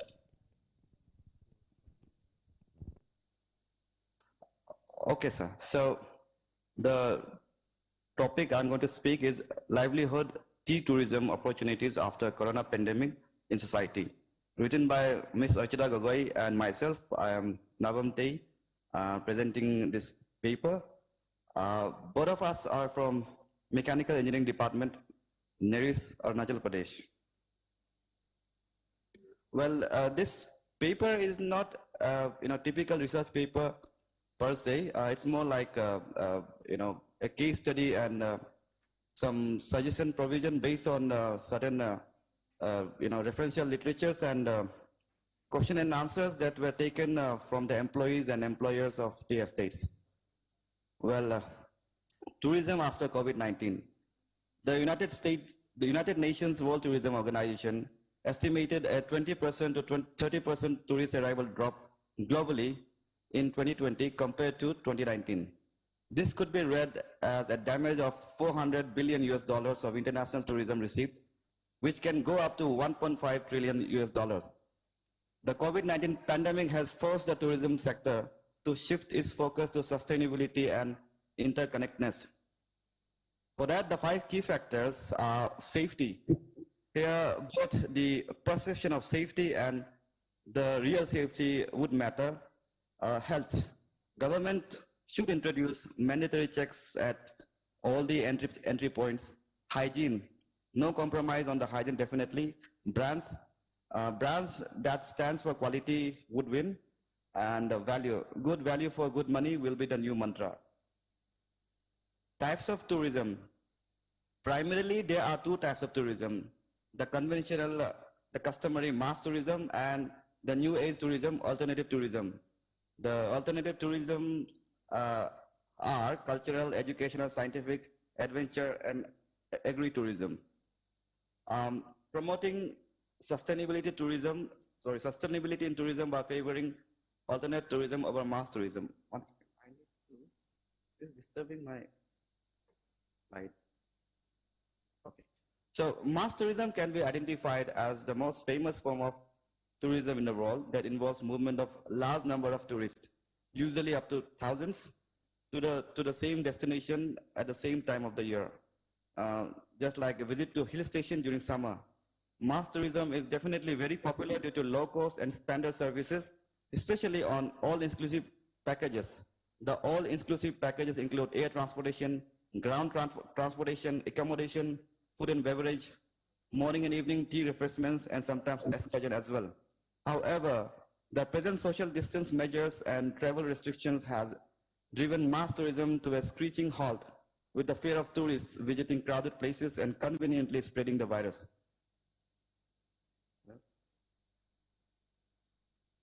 How do you do it? It's not, okay.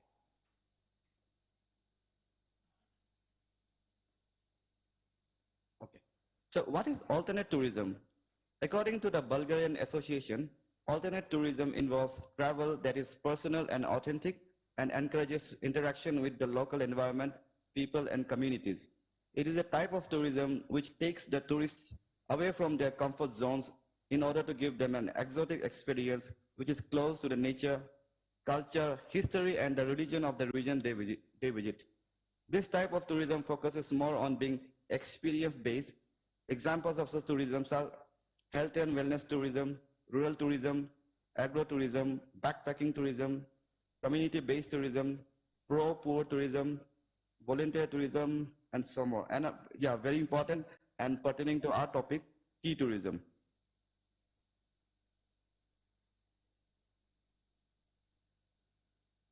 What is tea tourism? Tea tourism is a type of alternate tourism, which is a recreational and commercial organization that provides tourists the opportunity to avail all information and experience related to tea, including processing and manufacturing. Tourists spend time amidst the natural beauty of the tea gardens, enjoy natural walk and trekking. At times, rafting and golf are also found. Tourists stay at luxurious tea bungalows, settled in the best of comfort. They can enjoy interacting with tea workers, participate in tea leaf plucking, and participate in cultural festivals as well. A brief history of tea tourism. It all started in China, where the domestic Chinese tourists visit tea estates to learn the entire process of tea production, including tea planting, estate maintenance, tea plucking, tea processing, tea packing, and most importantly, tea tasting. Therefore, tea tourism events and activities are frequently being organized throughout China. The Chinese people give a high value to the entire tea making process, including tea planting, plucking, brewing, and tasting. They have narrated songs, played dramas about it, and even some cities have been thematically planned with tea theme. These innovative strategies have added value to the Chinese tea in China and are sold at higher rates in both local and international tea auctions. Impact of corona pandemic on the tea industry of Northeast India.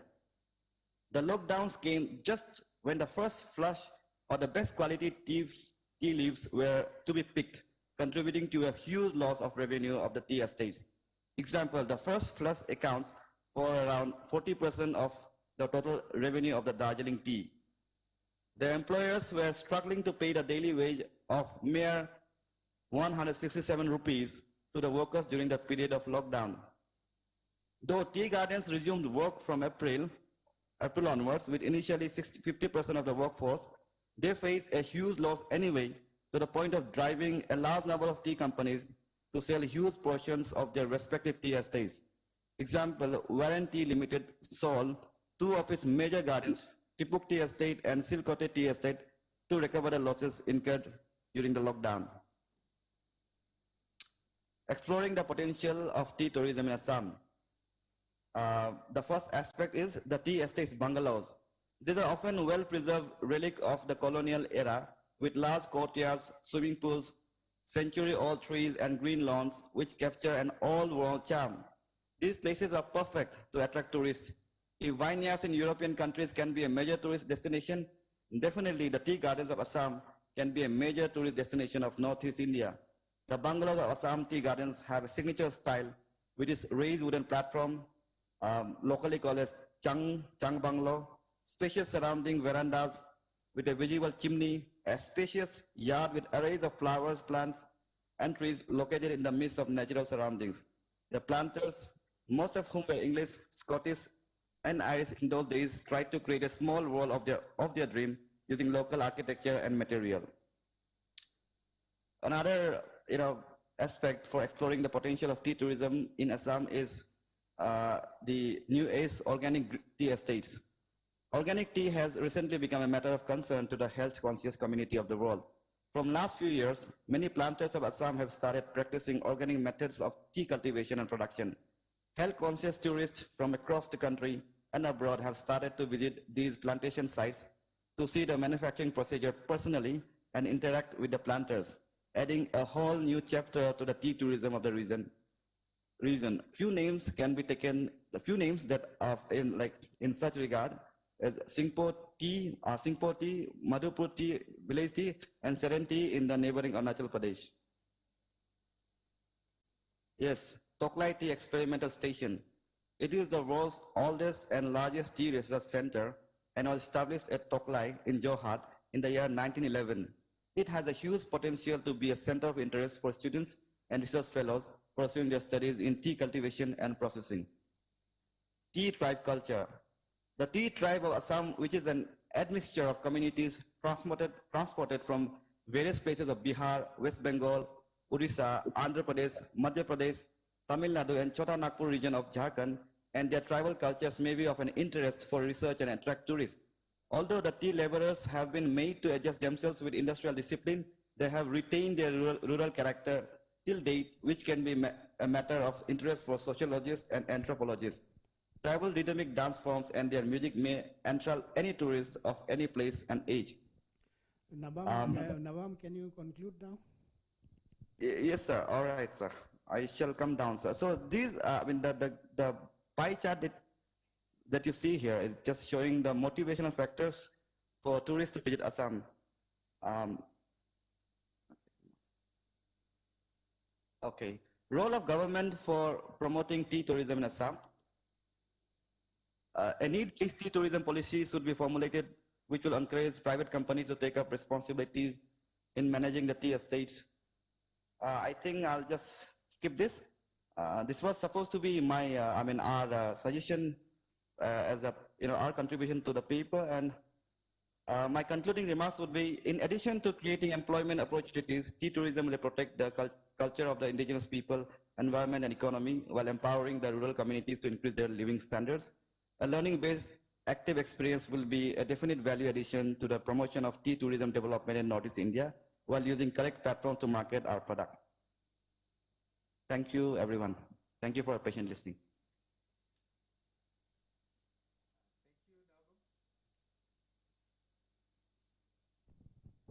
Thank you, Nabam, for your nice presentation. I never knew that this mechanical engineer knows about this tea tourism also. Wonderful. Nice to see you on the screen, okay? Thank you. I hope great. Thank you. Thanks for this nice presentation. And thank you. Now I'll invite next, and it again happens to be from nearest, right? Satabdi Paul. Satabdi is available? Satabdi, are you there? Yes, sir. All right. Yes, sir. I hope I'm audible. Yeah, yes, you're audible. Please start your presentation. Okay? Yeah.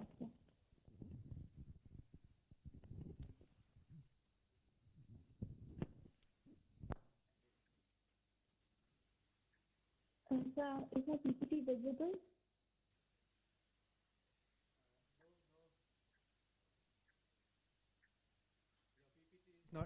Your PPT is not visible.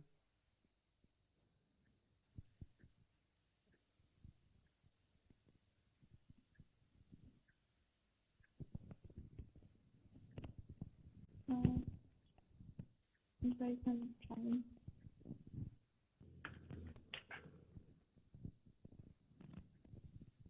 So this night session, can I start without the PPT?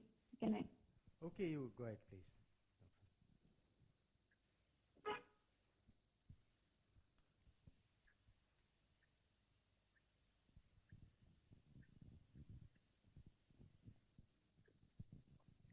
My name is Shatabdi Paul. A very good morning to all the dignitaries and everyone present in the summit. My name is Shatabdi Paul, and my presentation will be on the topic, the role of skill development for sustainable livelihood in Northeast India. And the theme is sustainable livelihood options after corona pandemic, possibilities in tourism, tea tourism, and skill development. So what is sustainable livelihood and why is it the need of the hour? Sustainable livelihood is the kind of livelihood which can deal with the shocks and stresses and maintain and enhance its capabilities and assets now and in the future. So what is sustainable livelihood? The need of the hour. As we know that India, like the rest of the world, is dealing with the pandemic, the COVID-19 pandemic, the outbreak of which has caused unprecedented shocks and vulnerabilities over the globe, across the globe. To curtail the spread of the virus, the government of India announced a nationwide lockdown, under the conditions of which the commercial and industrial activities dropped, the revenue collections of India dropped by 80%, the exports of India contracted by 34.5%, and the country's GDP also fell by a striking 23.9% in Q1. More than 12.2 crore plus people have lost their jobs in the urban sector, and still the worst hit were the people of the informal sector, which includes the daily wage earners, the hawkers, and everyone whose life depending on their daily income. They have lost their sources of income, and so reverse migration had begun because of their worsening living conditions. So what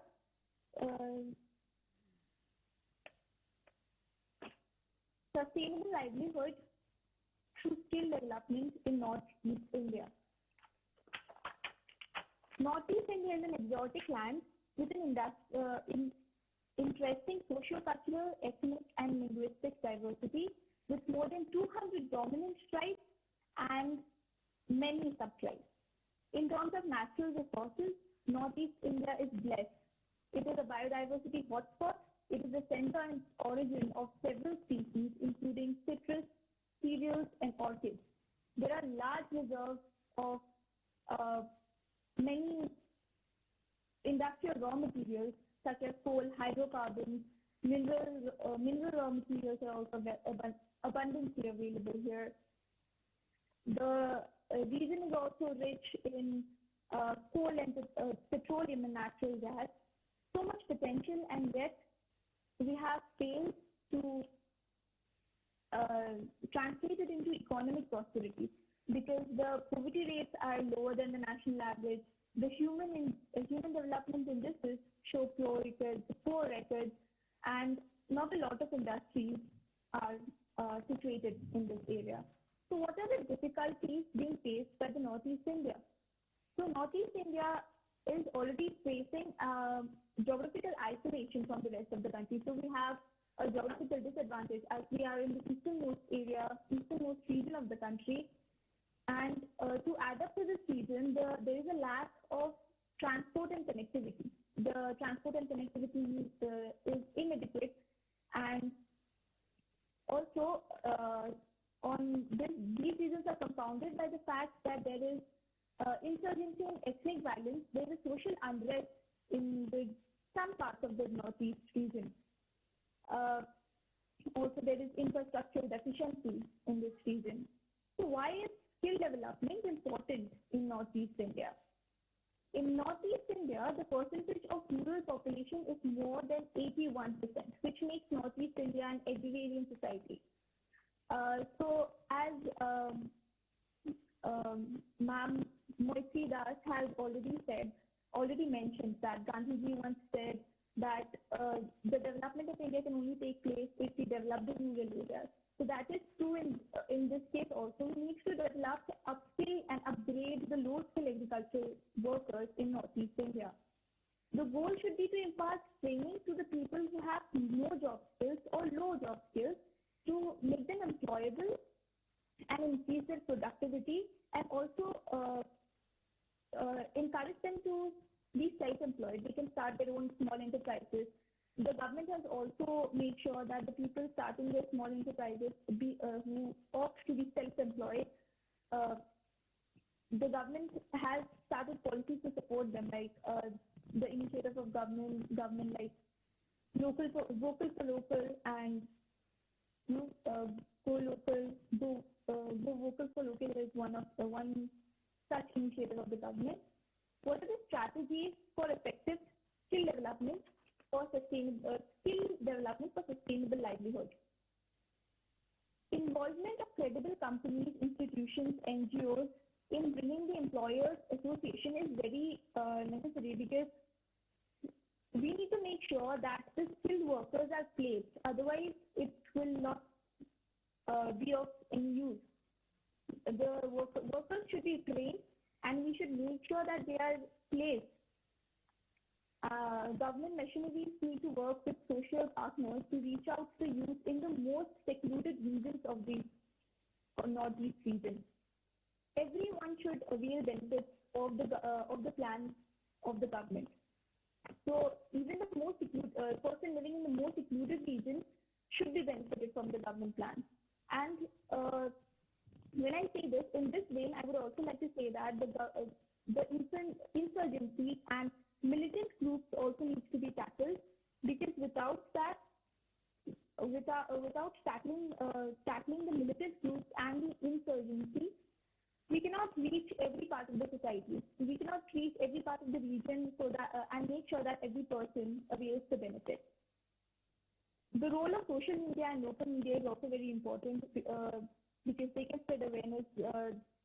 In modern world, media is the only way by which we can spread awareness about the government schemes and how can people avail the benefits. Inclusive skill development is very necessary. People of all groups should avail the benefits of skill development policies by the government to improve their living conditions by upgrading their skills. By this, I mean the sections of the society, like the surrendered militants, the destitute women, the transgender community. Everyone should be included. Because if we don't uplift each and every section of the society, India as a whole cannot progress. So we should give special attention to these groups as well, which are usually forgotten and ignored by the society. Northeast India is identified as one of the world's biodiversity hotspots with interesting socio-cultural and ethnic diversity, but it is lacking in economic prosperity. Assam is Northeast India has a lot of potential in farm and non-farm activities. Non-farm activities like craft, handloom industries can grow a lot in these areas.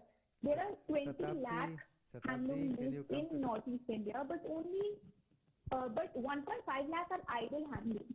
So we need to encourage people, we need to skill people to actually avail the benefits of the policies set by the government, and more youth should come forward, encourage and employ, so that we can increase the employability and improve the living conditions of many families in the Northeast region.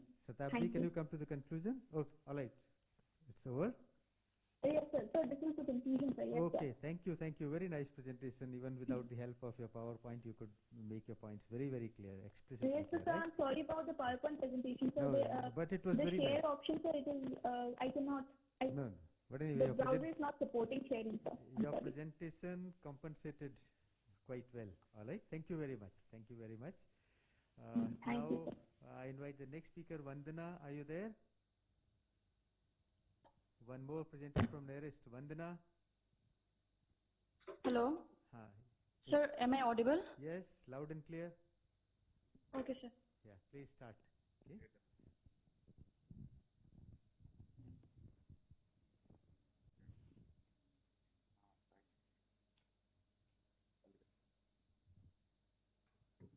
So is my PPT visible? No.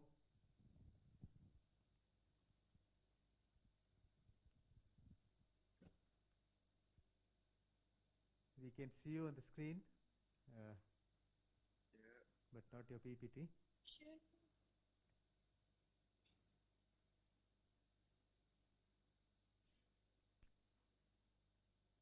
Now we can see the screen. Okay, sir. All right. Yeah. Try to present it within 5 minutes time, because it's getting late now. Okay, sir. Okay. Right. Thank you.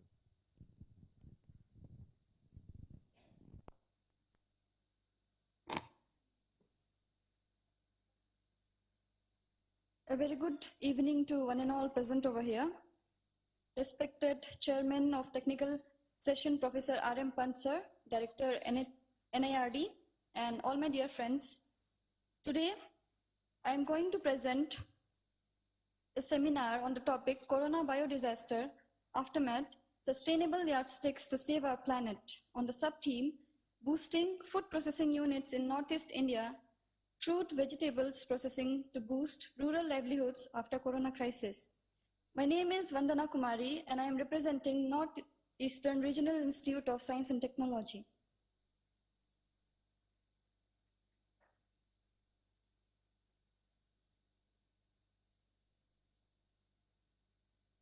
Okay, so first of all, I would like to talk about some of the earliest developments in this field. Like the first sample came into existence in December 2019 in one of the cities of China, that is Wuhan. And after that, it almost grew exponentially. And then after that, it was declared a global pandemic by World Health Organization on March 11th, 2020. The first COVID case in India was detected in Kerala in the last week of Jan 2020. Today globally, there are almost 52.3 million cases and total fatalities are 1.29 million. In India alone, we have 8.68 million cases. India is second in terms of numbers of corona cases after US. And this graph here shows the initial developments of corona all over the world. Initially, the growth was slow in India because of the lockdown we were having, but then the lockdown was lifted and there was huge growth in the COVID cases in India. And due to this lockdown, the people who suffered mostly were the marginalized sections of the society. Global trade was stopped abruptly. People were left jobless. All the flights were cancelled and travel across countries were stopped. Let's now talk about some of the major challenges that India faced due to this pandemic.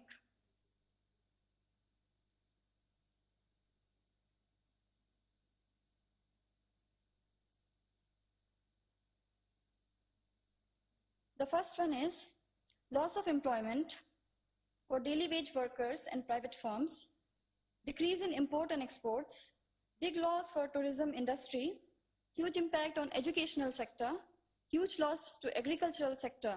As we all know that agricultural sector is one of the most important contributors to GDP, and if agriculture sector is impacted, then it directly impacts to global slowdown. Then overall GDP forecast cut down to 1.8% in fiscal year 21. Our GDP has also cut down very much, and this has impacted us very much because people are left jobless. Government does not have income to spend on their projects. So I'm really hopeful, but in near future we'll be able to revive our economy. Then let's talk about one by one all of the aspects in detail. So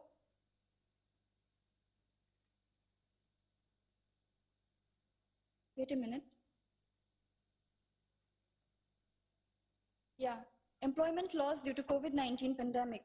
Around 41 lakh people lost their job due to the pandemic, and mainly the people who lost their jobs were the construction and farm workers, which account for the majority of them, because they were left with no reliance so that they can survive, and they even had to walk several miles because they started migrating because they had nothing to survive on. They were deprived of the basic rights of shelter and food. Many of them even lost their lives on the way to their home. Then, impact on tourism industry. Tourism, one of the most flourishing industries in India, was abruptly put on hold. Every tourist places were closed, and this directly led to increase in unemployment. Then, impact on educational sector. One of the most important aspects that I personally connect to is the virtual classes. And in fact, this might be one of the alternatives of the offline classes, but cannot replace it completely. In India, most of the population lives in villages, and due to this, network connectivity was a huge problem. This is harsh, but students even committed suicide because they were unable to take online classes. Only 3 months left, and it will be around a year when offline classes were suspended. These all issues, according to me, are the major challenges existing due to COVID crisis, and not only in India, but around the world. Now, let us talk about the sub-theme that I have chosen that is mainly impacted on Northeast India. The major problem was transportation, and due to this, people were not even getting food and vegetable supplies. This was one of the major problems in Northeast India, as mainly food supply was done from mainland India. and people here in Northeast did not have any alternative to be self-reliant. Even if people farm, that is very localized basis. I didn't have stats about the other states, but here in Arunachal Pradesh, we were forced to survive over rice and pulses, and for some of the sections, like marginalized sections, not even that. Vegetable supply was there, but negligible. People even had to stand in long queues to get just 5 kgs of rice, that too after 10 to 15 days. Having said all of the problems, now let me present some of my views that are the possible alternatives we can have after COVID-19 crisis is ended. So, more industries need to be set up, and obviously more land allotment for agricultural purpose need to be done in Northeast India, so that 30 to 40% of our food can be grown here in Arunachal Pradesh. And this is possible for Arunachal Pradesh because we are really less in number, and it is possible because rest of the country has more population than ours. So if we work towards it, this is really possible. Then coming to employment thing, if we set up more industries here in Arunachal Pradesh for food processing alone, then we can even create more jobs, and training camps can be set up so that people can be trained and they can be given awareness about the food processing thing. Go local, as always stated by our Prime Minister, we also need to adopt that so that we can support our local industries and they can compete in the global market. So after saying all this, I hope that I presented the idea today are really helpful for this session, and I'm really optimistic that in near future we'll be able to revive our economy back and we'll meet our goals sooner or later. Thank you. Thank you, Vandana, for your nice presentation. Yes, Arunachal has got a lot of scopes, and Arunachal can be self-sufficient economy if few initiatives are taken. Food processing is one area which you suggested, and your institution, NERIST, already has contributed a lot. You have food engineering department there, all right, agriculture engineering department there. You are contributing a lot. Sir, mechanical engineering. Yeah, thank you very much. And now I invite the last presenter, Dr. Susma Sharma. Are you there? Sorry? Susanta Sharma ji. All right. Susanta ji is here, and he'll present his paper titled Northeast India Post-Corona Pandemic and Assam. Right?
So myself, Dr. Sushant Sharma from Arya Vidyapeeth College, Department of Zoology.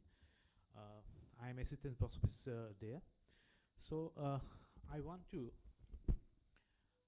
put forward my view with a particular paper which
May I go to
last slide, conclusion.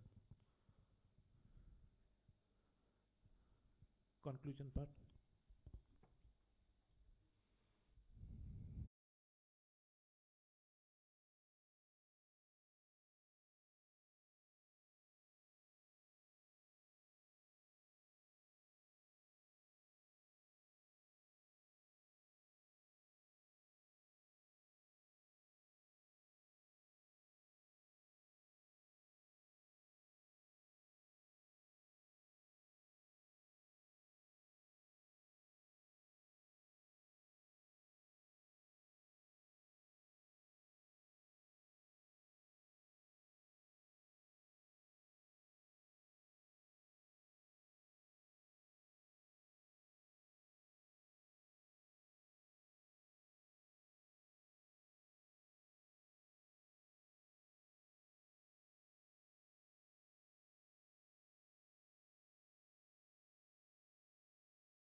Thank you, Dr. Sharma, for this nice presentation. You very rightly pointed out that there is a lot of scope for cultural tourism here. Assam is known as the melting pot of all cultures, and that aspect we cannot afford to ignore. So it has a lot of potential. Thank you very much for this very nice and very spirited presentation. Thank you so much. And before I thank all the paper presenters, I would like to invite my co-chair, Ranjit ji, for his concluding remarks. Yeah, and thank you, Pansa. It was definitely an interesting day we had today. First of all, the papers were, very, very valid and very to the point. So definitely tourism has come to a roadblock, but I believe that tourism is also resilient enough to bounce back. So now is the time to think of restarting and rebooting and refocusing. So that's the mantra now. And what we have talked today, I think we can implement them very well. I mean, we have to think on those lines. But most importantly, one point I just want to stress is we are selling Northeast as destination Northeast. It's not Assam alone or Meghalaya alone or Arunachal alone. When people come, they come to visit 2-3 states together. So we'll have to survive as Northeast. So destination Northeast is the brand that we have. And for that, what we need is a common SOP, a uniform SOP. Because the guidelines are there, but each state has their own guidelines. So it won't give a seamless travel experience for the travelers. So that I think we have to overcome. The government of the region has to sit together, come up with an uniform SOP, and that's the way we have to go ahead. So I hope we will bounce back and we have good days ahead of us, and that will come very soon. Thank you very much. Thank you, Ranjit Dasji, for your valuable comment.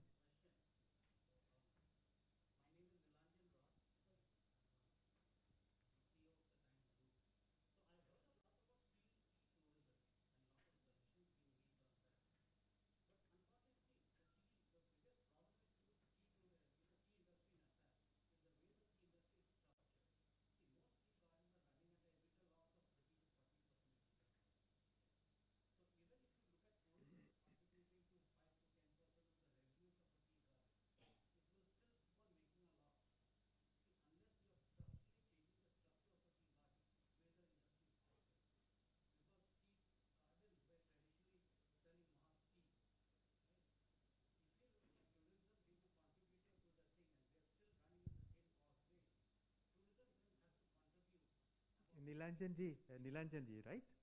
We can have this chai pe charcha when we go out for a cup of tea because it's already late, right? Thank you very much for showing interest in this. And total 9 papers were presented in the session, and I would like to thank all 9 paper presenters. And special thanks to Ranjit ji for being on the chair here, and thanks to all young ladies sitting in the front for doing everything. And Dr. Sharma's presentation was truly an icing on the cake. So I thank all the presenters and all the people who attended the seminar, and thank the organizers for giving me this opportunity. My friend Dr. Bidbrata for giving me this opportunity to be here on this wonderful occasion. And as my co-chair Ranjit ji said, we will come out of this situation and destination Northeast. And our Prime Minister Modi ji calls it Ashtalakshmi, and definitely Ashtalakshmi will be in its new avatar. So I'm sure this is a temporary phase and we shall overcome. Thank you very much, and we'll have chai pe charcha outside. Right. Thank you very much.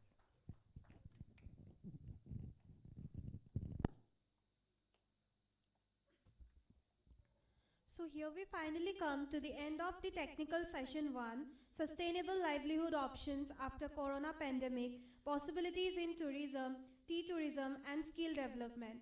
Firstly, we would like to acknowledge our respected Chairman Sir, Professor R.M. Pant Sir, for sparing his valuable time with us. Secondly, a heartfelt thanks to our respected panelists, Mr. Ranjit Das Sir and Srimati Maitri Das Ma'am, for their valuable time and making this session a successful one. Thirdly, thanks to all the reporters present virtually, we would also like to acknowledge Mr. Pankaj Kalita Sir and Mr. Sanjay Singh Sir for their inspirational speech. So let us now take an oath and make this earth a better place to live in. With this, we would like to wind up. Thank you.